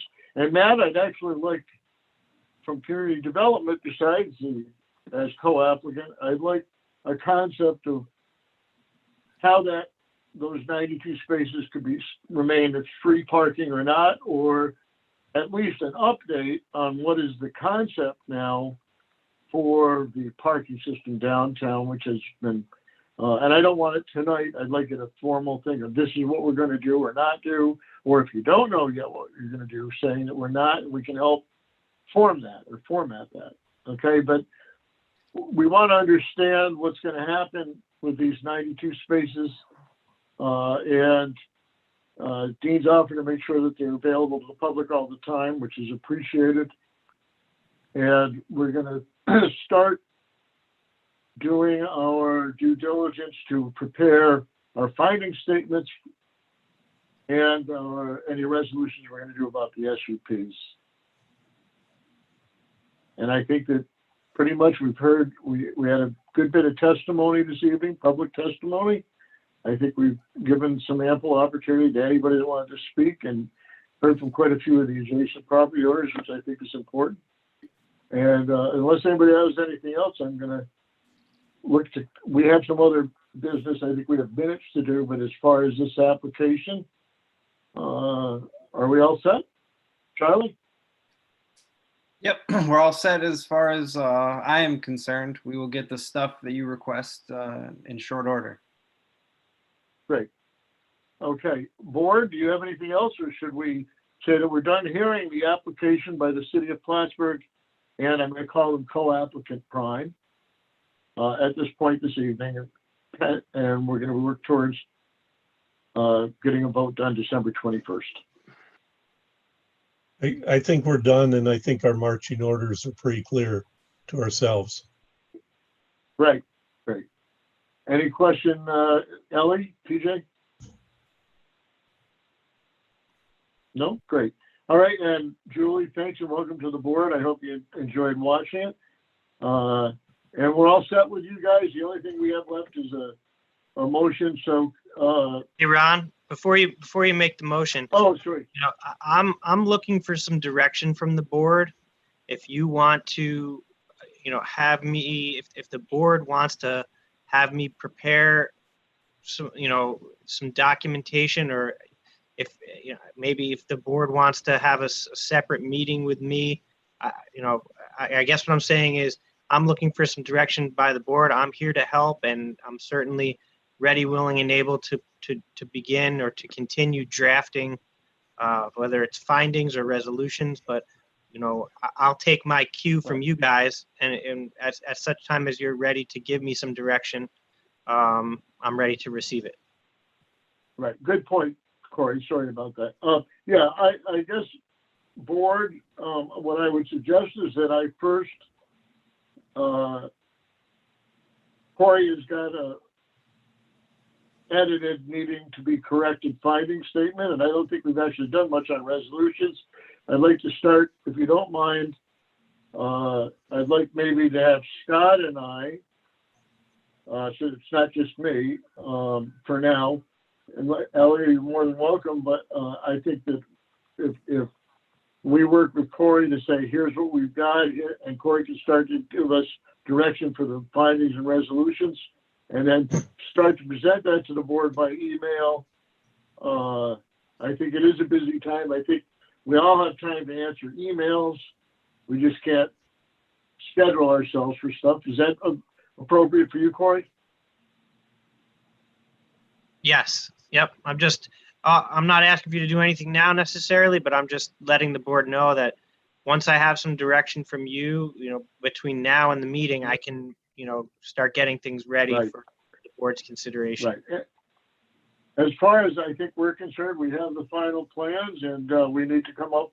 I'm looking forward to some input from Matt, Dean, and Charlie, and whoever else they want to have about language and things that we want to talk about with this parking. And other than that, I think we're going to, like Scott said, we have our marching orders, and we'll work with you to get stuff ready to distribute to the board as soon as possible, get it out to the public. One other question, Ron, real quick. Would you like us to have Ethan do that presentation on the parking again? Because that seems to be the biggest level of confusion for both the general public and, I mean, it's up to you. If you do want it for the next meeting, we can ask him. There's a link to it that everyone has that can watch it. And Yeah, it's up on the city's website under the Zoning Board of Appeals page. yeah. Okay, perfect. And Dean, that's going to be the first place I go tomorrow. Yeah. Refresh So, my Ron, memory. Yeah. What I would tell you is after we've all reviewed that again, and I think some of us have looked at it some already, I think if we have questions, then we can talk about setting something up specifically about that for any future questions we have, maybe separately, so it's not under open meeting law, certainly. We're not going to get the whole board together, or else it becomes open meeting law and a whole other thing. But maybe individually, some of us have questions, we can ask them. And for the benefit of the public, at such time as there is a resolution that, or a finding statement that will be proposed by this board, it will be posted as is practicable to the city's website. So just want to make that clear. Yeah, thanks. Okay, so the public is certainly welcome to watch us do the minutes. I think that's the only other business we have. And Lisa, am I correct that we only have the September minutes? Okay, so I'm not actually doing any, well, actually I am. I'm gonna, if somebody wants to vote on this or make a motion or not, but I'm going to adjourn the review of the City and Primes application. Do I need a motion to do that, do you think, or can I just adjourn it? I'm looking for input from the board. Just adjourn it. Okay. Corey, is that okay with you? Yeah, you can adjourn it, or you can table it, or whatever is your Table it, okay. Well, whatever the word is, I am going to suspend action for this evening on the City and Primes application, and know that we are working diligently towards the 21st of December and resolutions and findings. So thank you, Matt. Thank you, Charlie. Thank you, Dean, and Turner and Steve. Thank you. Good night, everybody. Thank you, everyone. Good night. Thank you. Thanks, everybody. All right. Thank you. All right. And Corey, I think we're all set with you if you want. Adios, amigo. All right. We have the September 21st meeting minutes, which I'm assuming people have read. Does anybody have any questions on this? The only ones, Scott and I and Megan and Ellie and PJ were there. Kathleen is no longer with us. So Kelly's not here, so I can vote. Scott can vote. Ellie and Megan. Ellie, Megan, and PJ can vote. Ron, I'll abstain from voting because I left partway through the meeting. Oh, yeah, right. Okay. Does anybody have a motion regarding the minutes and if they're acceptable so we can approve them? Ron, how do I get a copy of like September and October's minutes? Lisa will send them to you electronically. Okay, That would be really great. Okay. I mean, I watched the meetings, right. but it would be nice to have a hard copy. I've Yep. watched a meeting for the She'll, last year. So we save trees here, so it's all PDFs. Everything is That's PDF fine. that we can do. That's fine. Okay, all right. Okay, thanks. And I have your email, but Lisa, can you send that out to everybody? I'll update the list of the members and change Ellie to regular and show the new terms and send that out when you get a chance. Yep, absolutely. Maybe Wednesday. Okay, I'm looking for a motion regarding the minutes. I make a Megan? motion to approve the minutes. Oh, Ellie. Okay, Sue seconded it. Megan? Megan seconded. All right, all in favor by a raising of hands. Aye, okay, so they are passed. Does anybody have any other business this evening? Please say no. I make a motion to adjourn. Seconded by, I'll second that motion. all in favor? Aye. Thank you very much, everyone. Good meeting, and it's not that late. It's not bad. You can go watch Ninja or whatever's on. I don't know what's on now. Thank you, everyone. Listen, by the way, feel free to send me emails if you have any questions about anything. Thank you very much. Julie, welcome aboard. Ellie, congratulations. PJ, enjoy yourself. We will, by the way, as a quick, now that we're adjourned, I'm just going to tell you, I went back and forth with Corey a little bit, but we certainly will. We listened to all the comments, including about both of you and conflicts of interest, and we will deal with that separately. I understand it's they're not even commenting on it. We'll deal I'm with an it alternate. separately I later. can't even vote.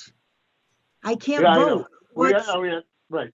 We understand that. So we'll deal with it later. That's why we didn't answer any comments tonight. But thanks. We're adjourned now. Have a nice evening. And Bye, we'll see you everyone. again. Bye. Thanks, Bye. everyone.